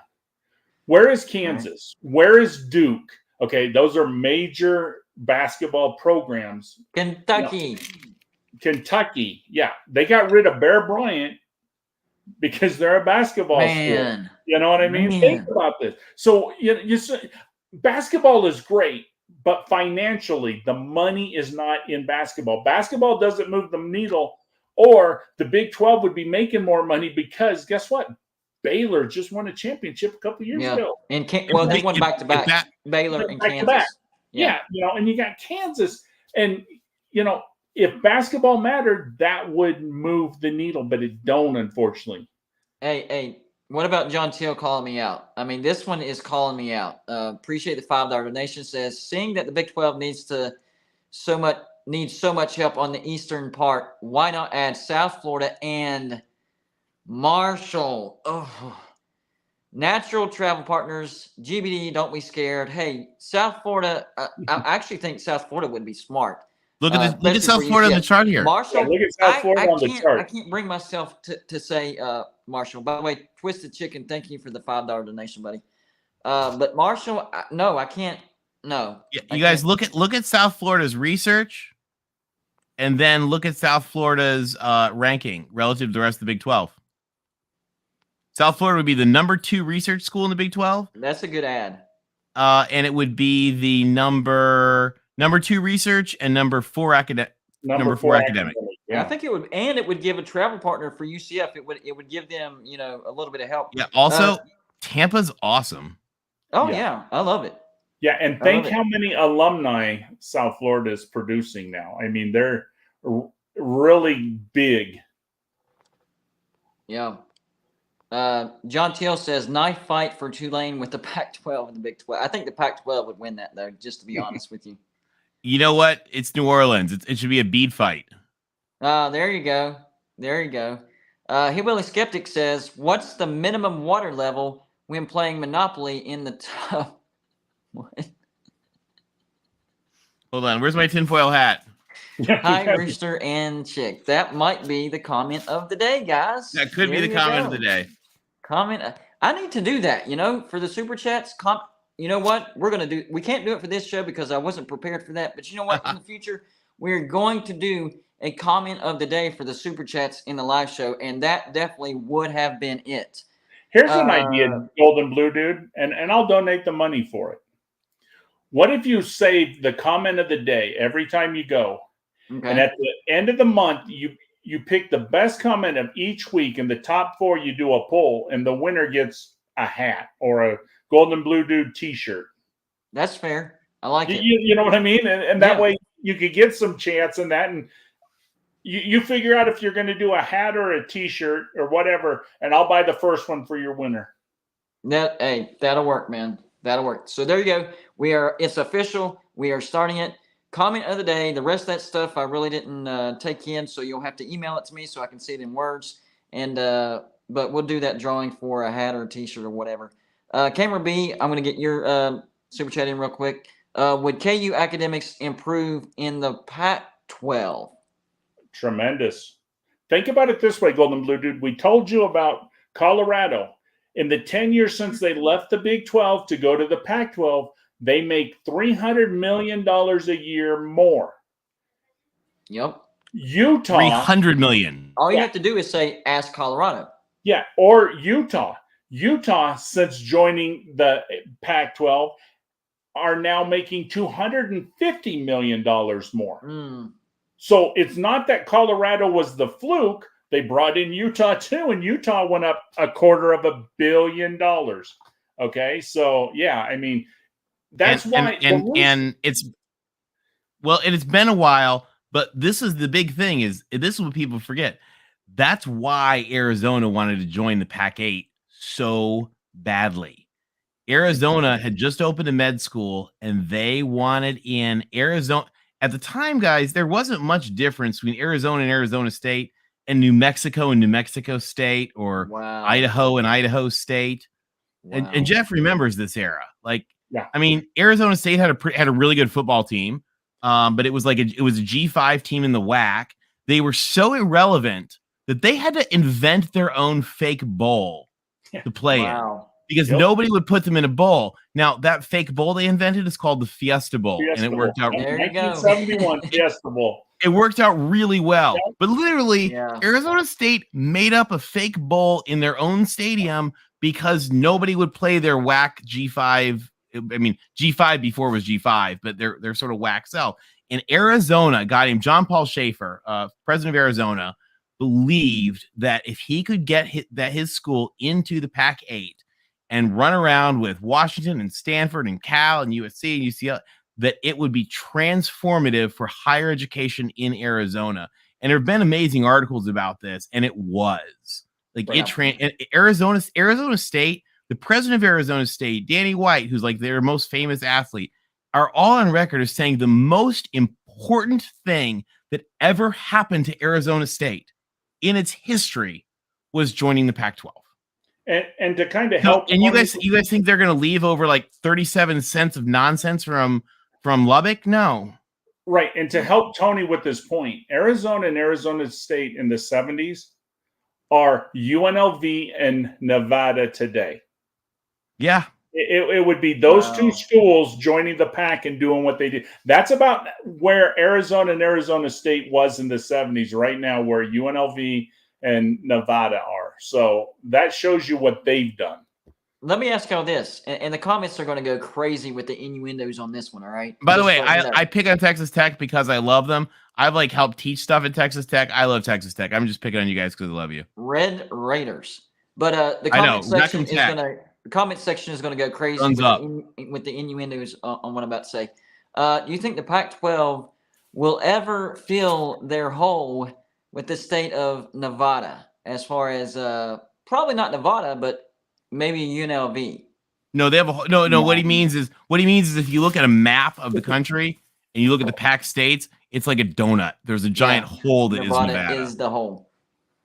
Here's the I thing. would say UNLV has a better chance than Nevada, but that's just Now, me. I will tell you, Golden Blue Dude, the third team, and Tony will tell you this too, the third team, the Pac-12, the team the Pac-12 would really like to have is Air Force. But Air Force won't come. I did not know that. GBD, the Pac-12 tried to use Air Force as one of its founding members, and the Pentagon said no. Yeah. They've tried repeatedly throughout history. Yeah. The Pentagon says no. Are none of the military academies allowed to be in the Power Five? Because that's what I've heard. The Pentagon, the Pentagon has always said no. Yep. Okay, but they're allowed to be in a group of five. Like, why? Can you explain? Because they have to place it. Remember, if you're and anybody who's been to the academies, correct me. You have to be on some kind of sports team if you're at the academy, whether it's a club team, a varsity team, whatever. You have to be in some kind of sport. Okay. So remember, most of them, they're in the Patriot League, which is like a partner sort of the Ivy League. Yep. Remember that Army and Navy were originally intertwined with the Ivy League schools. Yeah. We just talked about this in the last show, but at a couple different times, Army and Navy almost joined the Ivy League, and it actually took until 1992. Baseball was the last sport, but Army and Navy baseball finally pulled out of their tie with the Ivy League in 92, and now they're entirely in the Patriot League. Golden Blue needs a quick bathroom break, so I'm going to mute my mic. And, you go, and we'll answer. M. Morris points out no NILs at the academy, exactly, and there's a lot of. There's also, and I won't get into it because I know there's lots of details in it, and you guys who were in the military know better than I do. Some of you guys don't know this. I actually worked in foreign intelligence for a while, so I dealt a lot with the military. There's a lot of ethics rules about how military officers can make money. And so as a result, it creates a lot of problems because of NIL. It just creates a lot of messy ethics complexity, which if you're not in the military or the government sounds really stupid. But if you are in the military and government, understand it's a massive thing. Right. John Teal is asking, John, I will just address your thing. I can't put it on the screen, but we can talk about it right now. 24 team conference, 16 pods. You play your pod, another, you rotate the pod. So here's the thing, John. GBD, we're talking about John's comment right now. That's a really good idea on paper. The question is that too many? So we're already getting to a point where these conferences are big. I mean, what has Texas A&M? They played Georgia once since they joined the conference. Yep. Yeah, once in 10 years, and they have not been to Georgia yet. It was at College Station. So the problem is, John, you're totally right. I have great models of what the 24 team conference would look like. It's great ideas. The problem is how big do you want to be? Right. And that might, and I don't, and again, these are the types of things that make for awesome Golden Blue Dude videos. Exactly. Because that's a really good question that does not have an easy answer. Because of comments like this. It's a great debate. And there's not an easy answer. So I can tell you, I think right now, people are actually a little bit nervous about 16. Mm-hmm. Yeah. I think they want to make sure 16 is going to work. And then maybe just the incremental add. And, we may look back at this years from now and we might say, well, that was stupid. We should have gone to 24 at once. No. But the problem is, let me finish though. The problem is that the other thing, by the way, guys, unlike a company, you can't get rid of these people really once they're in. It's really hard. A company could just buy a division, and if it doesn't work, they can sell the division. But like the Big 12 can't be like, we bought Central Florida. Let's sell them to the ACC for, I don't know, two wideouts and a player to be named later. You can't do that. So it's this weird blood oath togetherness thing. Recruits. There you go. Yeah, exactly. We'll say we want 3 5-star quarterbacks, and you can take Central Florida forever. And a player to be named later. Exactly, and a player to be named later. So there's there's Calgary Dinos. Yes, I love the Calgary Dinos, Gumby. There's no good answer because you're stuck with them. So you got to be really careful. And that's part of why, like, a lot of this, like, we should see, like, you don't want to just see. And I'll tell you guys the other thing that none of us know, truly none of us know, really, as we sit here, unless somebody's telling us this. And that is, what are the president and AD like? Yeah. So remember, when they are voting on a school to come, they're voting on, like, do I want to bring that president into the room to sit across from me, and I'm going to give them the power of a vote that affects my students and my world? Do I trust them for that? And their AD, do I trust their AD with a vote to affect my students and my world? So first they got to get along, right? Yeah, and do I trust their board to choose the next president who I will trust to do that same thing? And I'll give you guys an example. Somebody said to me today on Twitter, they were like, Tony, you talk about Houston, and I think Houston is a problem because this and that and that. I'll tell you, the president of the University of Houston is one of the most amazing women in the planet. She is awesome, and people trust her. Trust. And that's the big deal. Yeah, it is. So the thing of it is we're looking at numbers, we're looking at teams and all this stuff. But to the people making these decisions, these are people they're choosing. Mm-hmm. And that's there's no redos. There's no this is a 2-year trial, and if we don't like it, we don't want them. You just nailed that exactly. And I've actually, so GBD, I don't think you were on the show. We talked about once. We were like, what if somebody did that? Yeah. What if they did that? That would change everything. Yeah. You would see conferences take more chances if they did that. Yeah. What if you said, you know what, we'll give you a 4-year contract? Yep. I don't know. I mean, would somebody do it? Probation. Yeah, you have a 4-year contract. After it's like a pledge semester. You have a 4-year pledge term, and we'll decide if you get a full membership in the conference. I like it. He's a conference member pledge. He's not a full-time member though. He's a pledge. We're going to see if he works out. Yeah. Oh, I mean, and who knows, guys? Video ideas. GBD, these are great video ideas for you. And this is where, you guys, I don't want to ever, when we talk about this stuff, I don't want to ever rain on the parade of like wild and crazy and cool and fun ideas. I just want to make sure you guys are understanding why real things are happening. Yep. And then you can have all the fun you want, because that's awesome. I watch GBD's videos. I love them. Sometimes I'm like, oh my God, no, they're not adding Mars to the ACC. For real. Sometimes you say, I can't believe he just said that, right? On like a daily basis.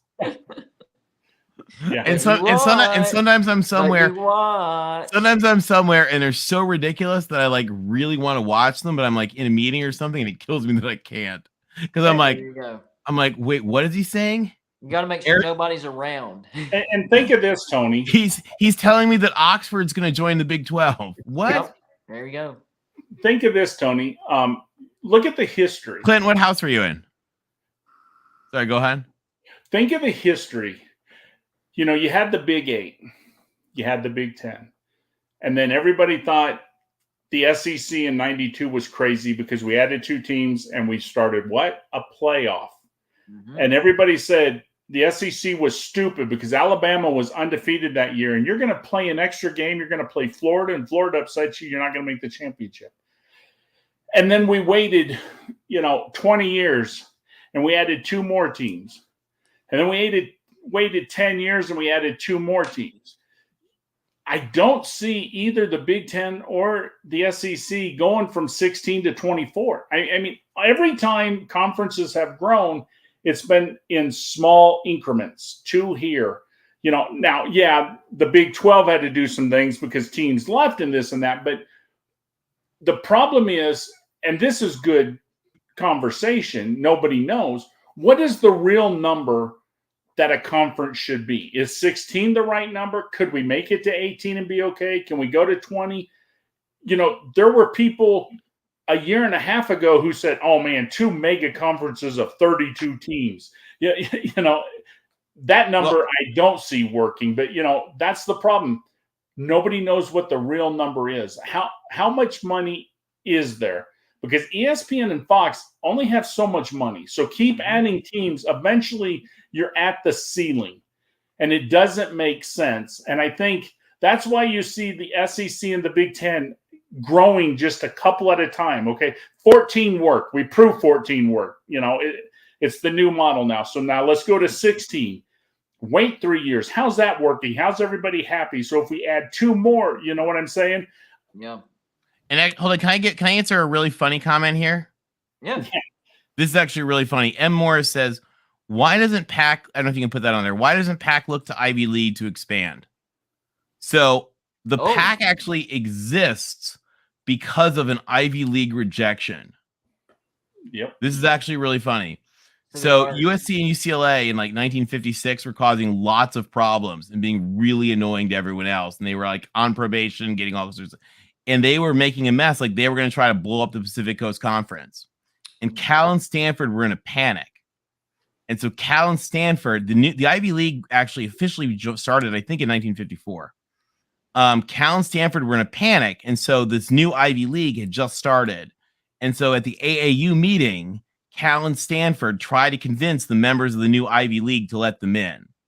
And apparently Penn, Cornell, and we think it was either Princeton or Yale, thought it was a really awesome idea. They were so excited. And Harvard said, absolutely the F not. Ooh. And so they were rejected from the Ivy League.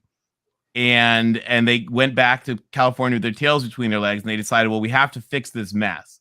And so the way they fixed the mess is they had the Nobel Prize winner from Cal, the guy who discovered plutonium, for the plutonium bombs, and also discovered 10 other elements, including berkelium and californium, which are named after exactly what you think. They put him in charge of building a new conference. So it was the Nobel Prize winning chemist that put together the Pac.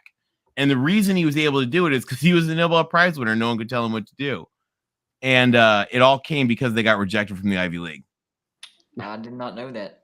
Now, Golden Blue Dude, to answer Justin R. here, he says maybe the Big 12 get ahead of the curve and start the first 14 conference playoffs.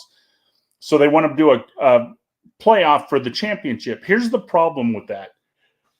The reason they wouldn't get ahead of the curve, the SEC is not going to go to that, and the Big 10 is not going to go to that, and I'll tell you why.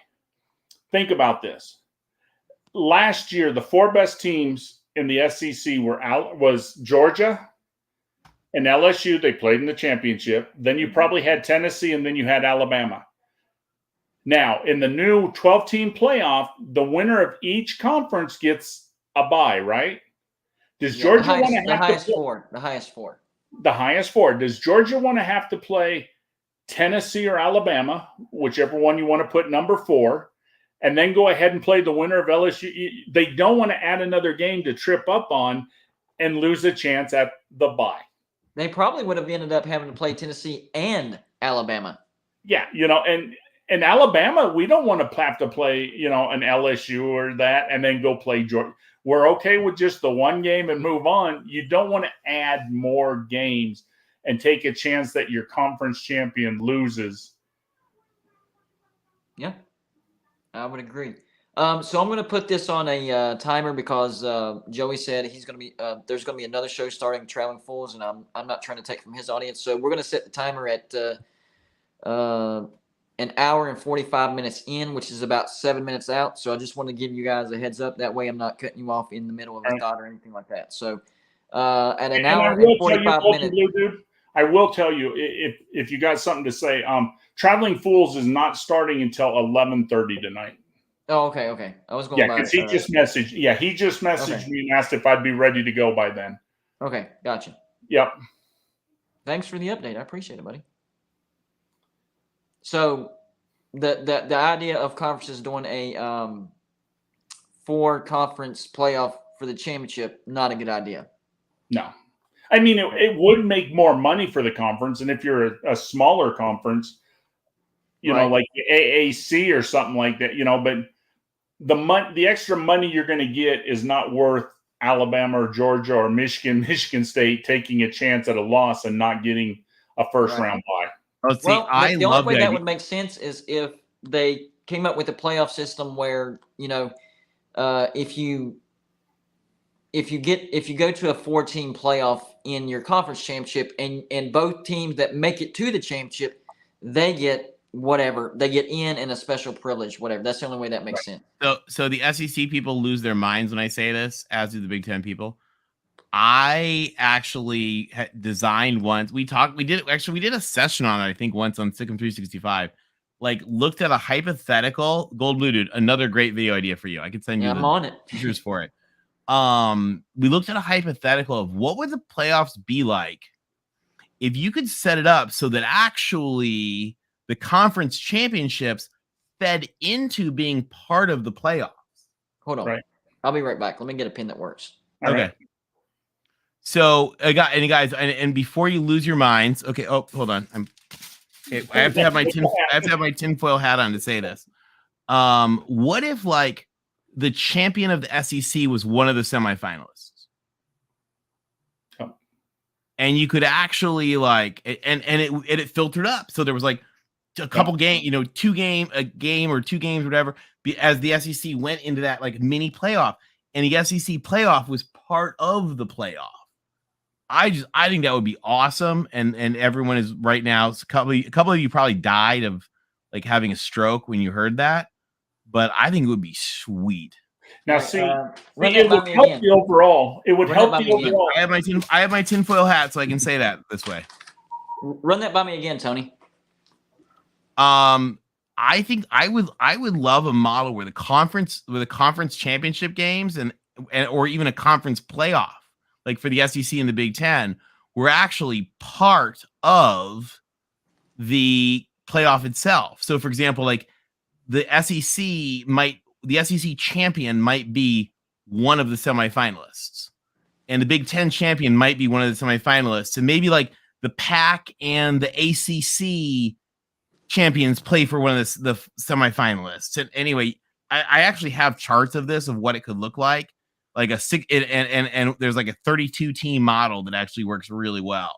And it takes several weeks, you know, so it's part of the like the end of the regular season, but it filters into your conference championships actually being a part of the real playoff. And again, a lot of people lose their just minds on that. It's absolutely aliens. Well, Tony, but that's what we want them to do here. Tony, what if you did this? I don't know heck of it. What if you did this? And this will be a little crazy, but what if you give the Power 5 conferences 3 teams each? Whoever wins the regular season gets a first round bye, and you have the second team and the third team playing that championship game to make it to the next round. You see what I'm saying? And then you have like the AAC and the Mountain West, and that they do a 4-team to see who they could get in. There's all kinds of stuff you could do. That would be perfect. Yeah, I love the idea of making, like, you know, play-in games, just making stuff that matters and stuff so that then it's less committee. Right. At the end of the day. So for everybody in the chat, okay, just so y'all know the benefits of watching Gold and Blue live. Number 1, you get to watch me live. Number 2 is you get to see video ideas before they actually come out. So I have several video ideas I've thought of, Tony and Tide Guy. So I wrote it down: conference playoffs, part of the playoffs, including the perks where the regular season champ, you know, gets a bye, and then the number 2 and number 3 have to play to get into that one. And then another one was, let's see, conference pledges. I really liked that idea, and I think people will lose their minds over it. So I am going to. Oh, they're totally going to lose their minds over it. Yeah. Not a bad idea, though. But I think people will say what you just said. Not a bad idea. Like, you know, there is some precedent for this, by the way, of like when Temple got kicked out of the Who did Big East. Temple? Big East. Yeah, Temple Yeah. got kicked out of the Big East. So like there's some precedent, right? Like, Yeah.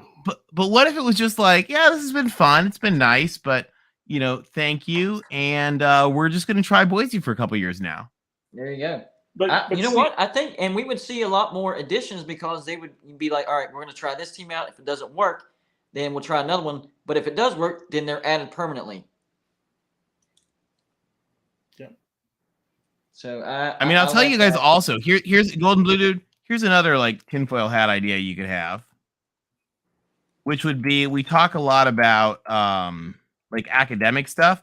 What if you looked at like the Big West and just didn't have them in football? The Big West has 4 times as many AAU schools as the Big 12. The Big West does $1 billion in more research than the Big 12. There you go. So Big West, Big West for non-revenue sports. Yeah. Okay, gotcha. Big West for Big 12 in baseball, softball, tennis, swimming. And let me ask Golden Blue Dude this, and I would love to hear from the crowds out there who think I'm a wackadoodle and Tony's a wackadoodle. Wait, who says Big 12 haters? I just literally suggested you take UCSD. Yeah. That's as loving as you can get. There you go. But this was my other question, and nobody's been able to answer this for me. The Big 12 wants the 4 corner schools, right? Now think about this. Why did the SEC take Texas and Oklahoma? It was because of money. It added money to our contract. Yeah. Why did USC and USC go to the Big Ten? It added money to the contract.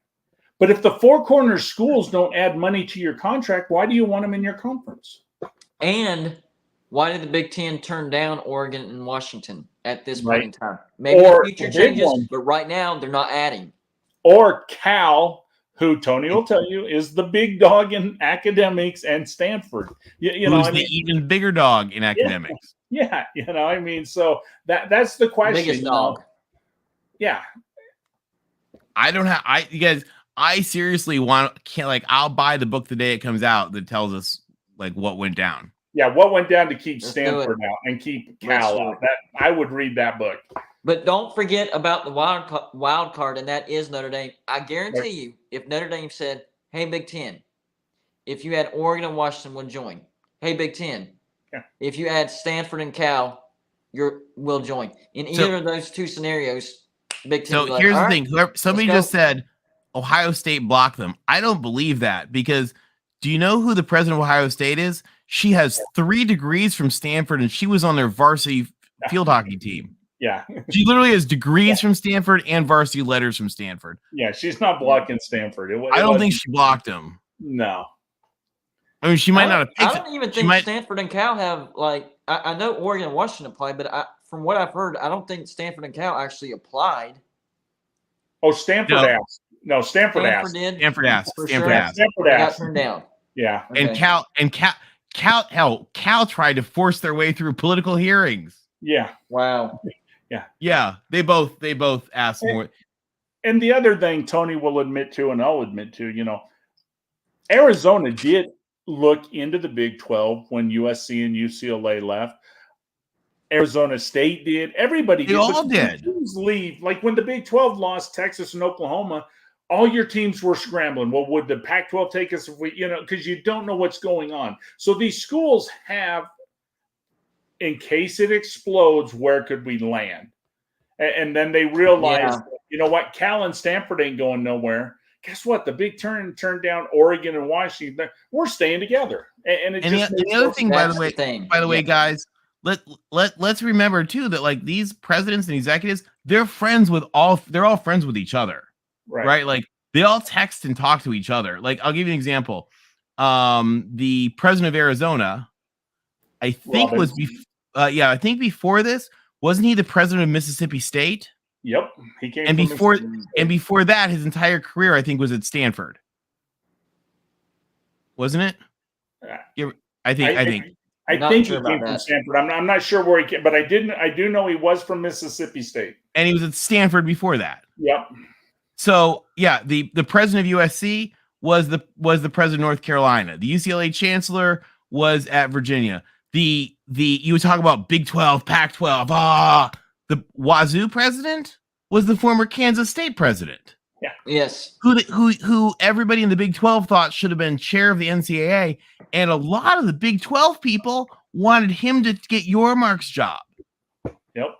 So like, Wow. do you think he's sitting there being like the guy who like they wanted to who I think he turned it down because it's really good to be a university president. Yeah, no, he doesn't have any ill will feel. So this is the thing, is that people think that there's lots of this animosity. When remember, it's just like they're all your friends from the other stuff. It's a whole issue. Hey Gumby, I actually interned for Dow Chemical. Oh, now wait a minute. I got a question. Maybe Golden Blue Dude can answer this because I don't understand. This isn't making sense to me. Matt Hartley writes, and this is for me, the Big 12 is considering adding the four corners because of stability, not money. Who's picking apart the Big 12? I don't see the Big 10 calling. I think BYU, Houston, Cincinnati, and UCF was the move for stability. Right. So when you're adding the four corners, it's not for stability. You guys are stable. Right. You guys don't need anything else. And in fact, that actually makes you unstable. I think the only solid reason that could be put out there would be to hurt the Pac-12. Like there can be moves based on, hey, we want to hurt our competition. You could look at it that way, but as far as stability, I would say the move getting BYU, not competition. That was for stability. Think about this, Golden Blue Dude. What is one of the most important things athletically for the Big 10? Athletically, hockey? No, it's a thing called the Rose Bowl. Oh, Rose Bowl. So with tradition and that, if the Big 10 destroys the Pac-12, playoffs kind of hurt that though. But still, they still love the Rose Bowl, and the Rose Bowl's being added into the play, but right. They don't want to give up the Rose Bowl. You know what I mean? So the Big 12 is not, or the Big 10 is not going to blow up the Pac-12.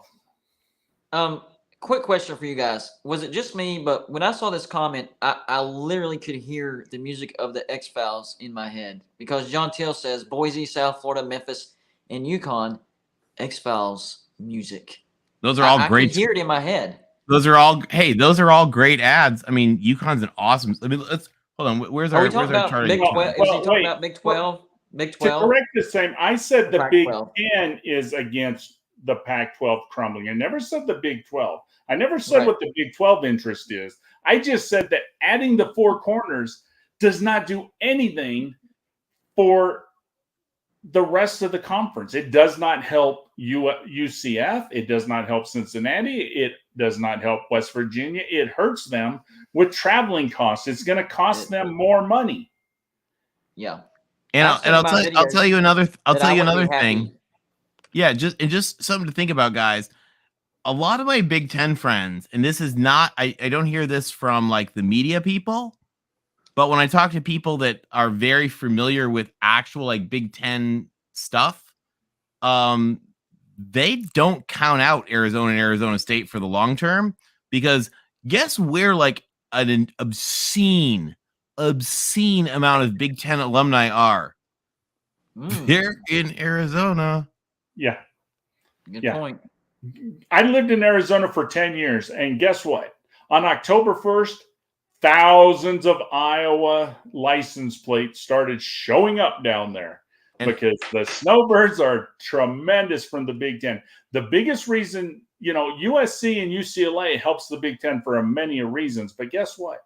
LA has a lot of alumni from the Big 10, and so does both Tucson and Phoenix. And to Matt, actually, Matt says Arizona's athletic director last week did a 45-minute podcast that literally sounded more like cheerleading than if it had been Kliakov, like talking about the importance of the Pac-12 and the strength of the Pac-12 and the unity of the Pac-12. It's Dave Hickey. He's not lying. Arizona is on record. Utah is on record. Arizona State is on record. So now wait a minute, Tony. I have a question. Explain this to me like I'm an idiot. Mm-hmm. We got the president of Arizona, and his name is Dr. Robbins, and we got the president of Arizona State, Dr. Crow. Which one controls what they do more of? Would it be Robbins in Arizona, or would it be the leader at Arizona State? So it's actually Dr. Crow, because he's like a legendary. He's been there for 20 some years, and he's like a legendary power person. Like, he dominates that. And remember, they have the same board of regents. And also with Arizona State's president, Dr. Crow, would you kind of categorize him a little snobbish and really important to be in with Stanford and Cal?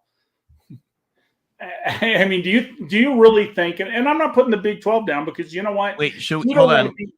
He don't want to be with Mississippi State, and Alabama either. But wait, should we show everybody Arizona's #1 athletic highlight last year?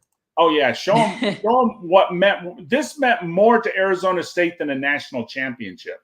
This leads into my question, Todd Guy. Okay, so what about the Big 12 getting ahead of the Big 10 as far as trying to get members?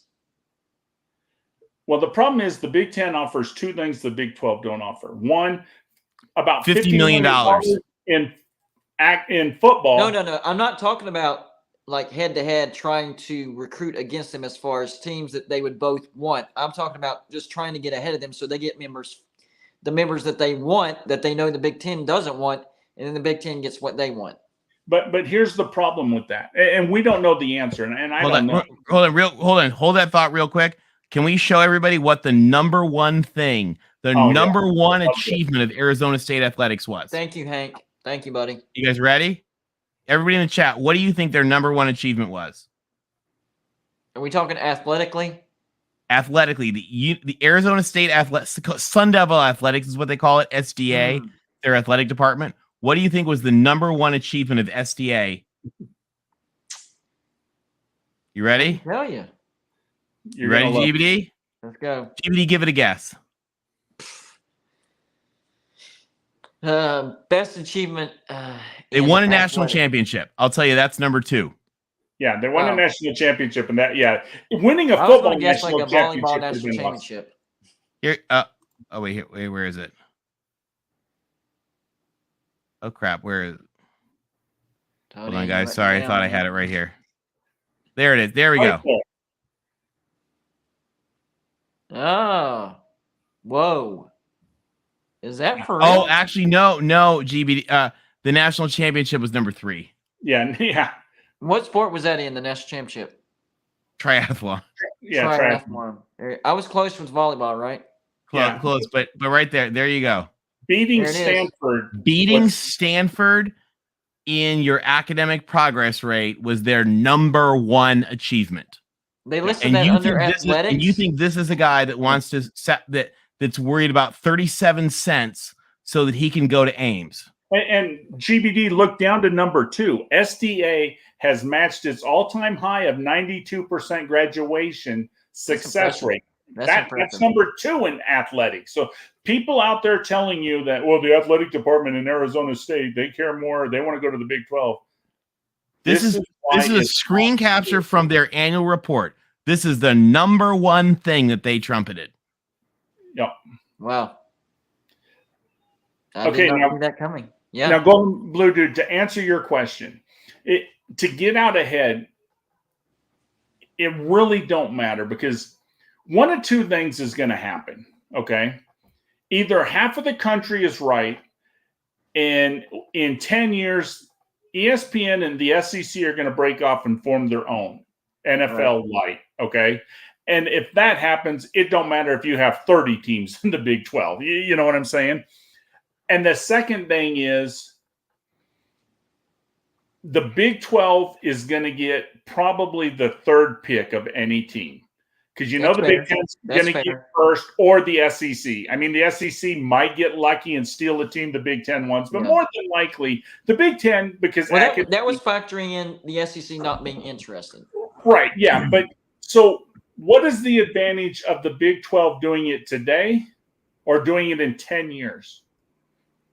You know what I mean? You're going to get third pick anyway. Tony, would you address this comment right here? I'm going to put it up on the screen for you so you can read it. Would you address that comment right there? They pull out a chart and show him who makes the most money.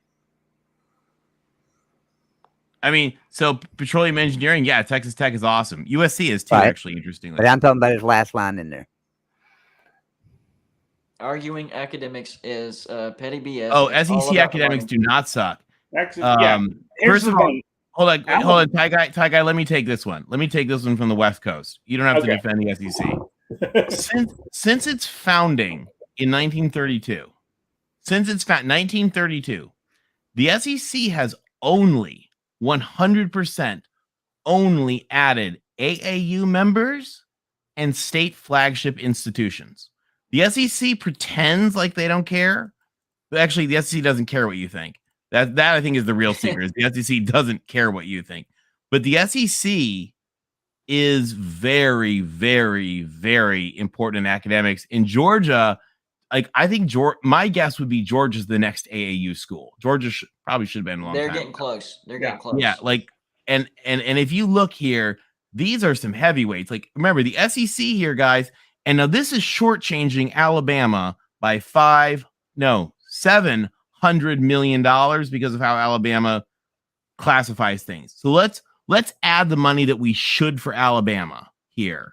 Well, and here's the question, Tony. If we do that, hold on, if we do that, the SEC has more research than the Ivy League.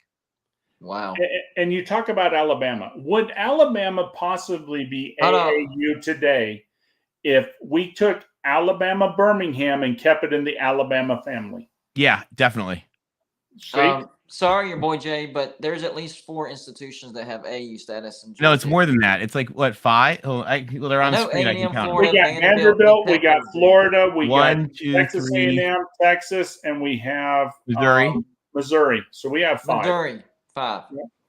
And you'll probably have Georgia soon for 6. Georgia's close. Yeah, Georgia will be 6. And like I said, Alabama could have it, but we gave our medical school, we named it University of Alabama at Birmingham.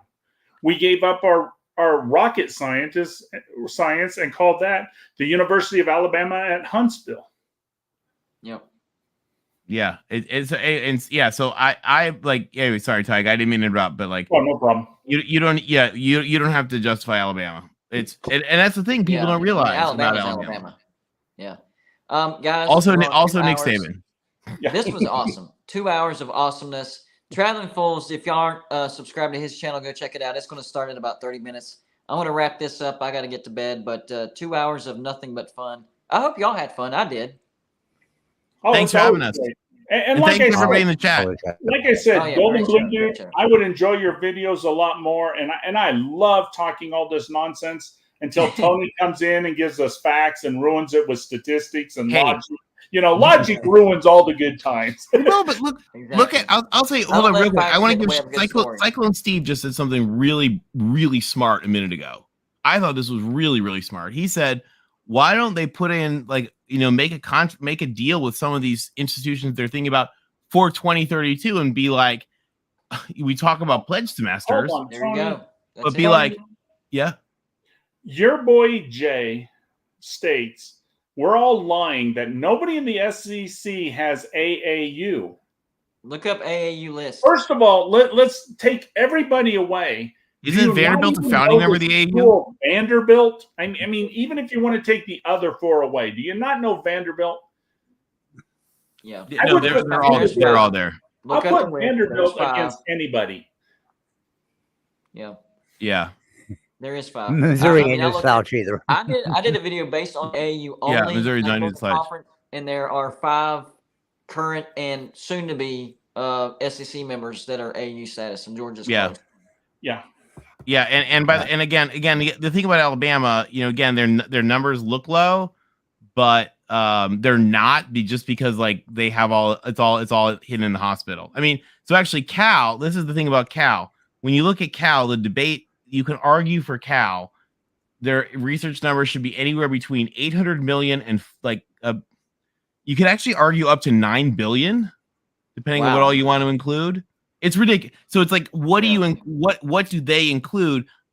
So on these charts you guys are looking at, I've tried to standardize them so that you're looking at the same thing. And for Alabama, it's a little hard, right? Because like their med school is another team. Yeah. so you can't really group it together because you're counting it. It's like, in that's another team. conference. Yeah. And that's why people always ask me, well, why does Alabama give some money to UAB for sports, for their football program? Because they're Alabama. You don't understand. Because it says University of Alabama, Birmingham, you think it's a whole different entity, where it kind of is, but it's not. The president of Alabama is the president of UAB.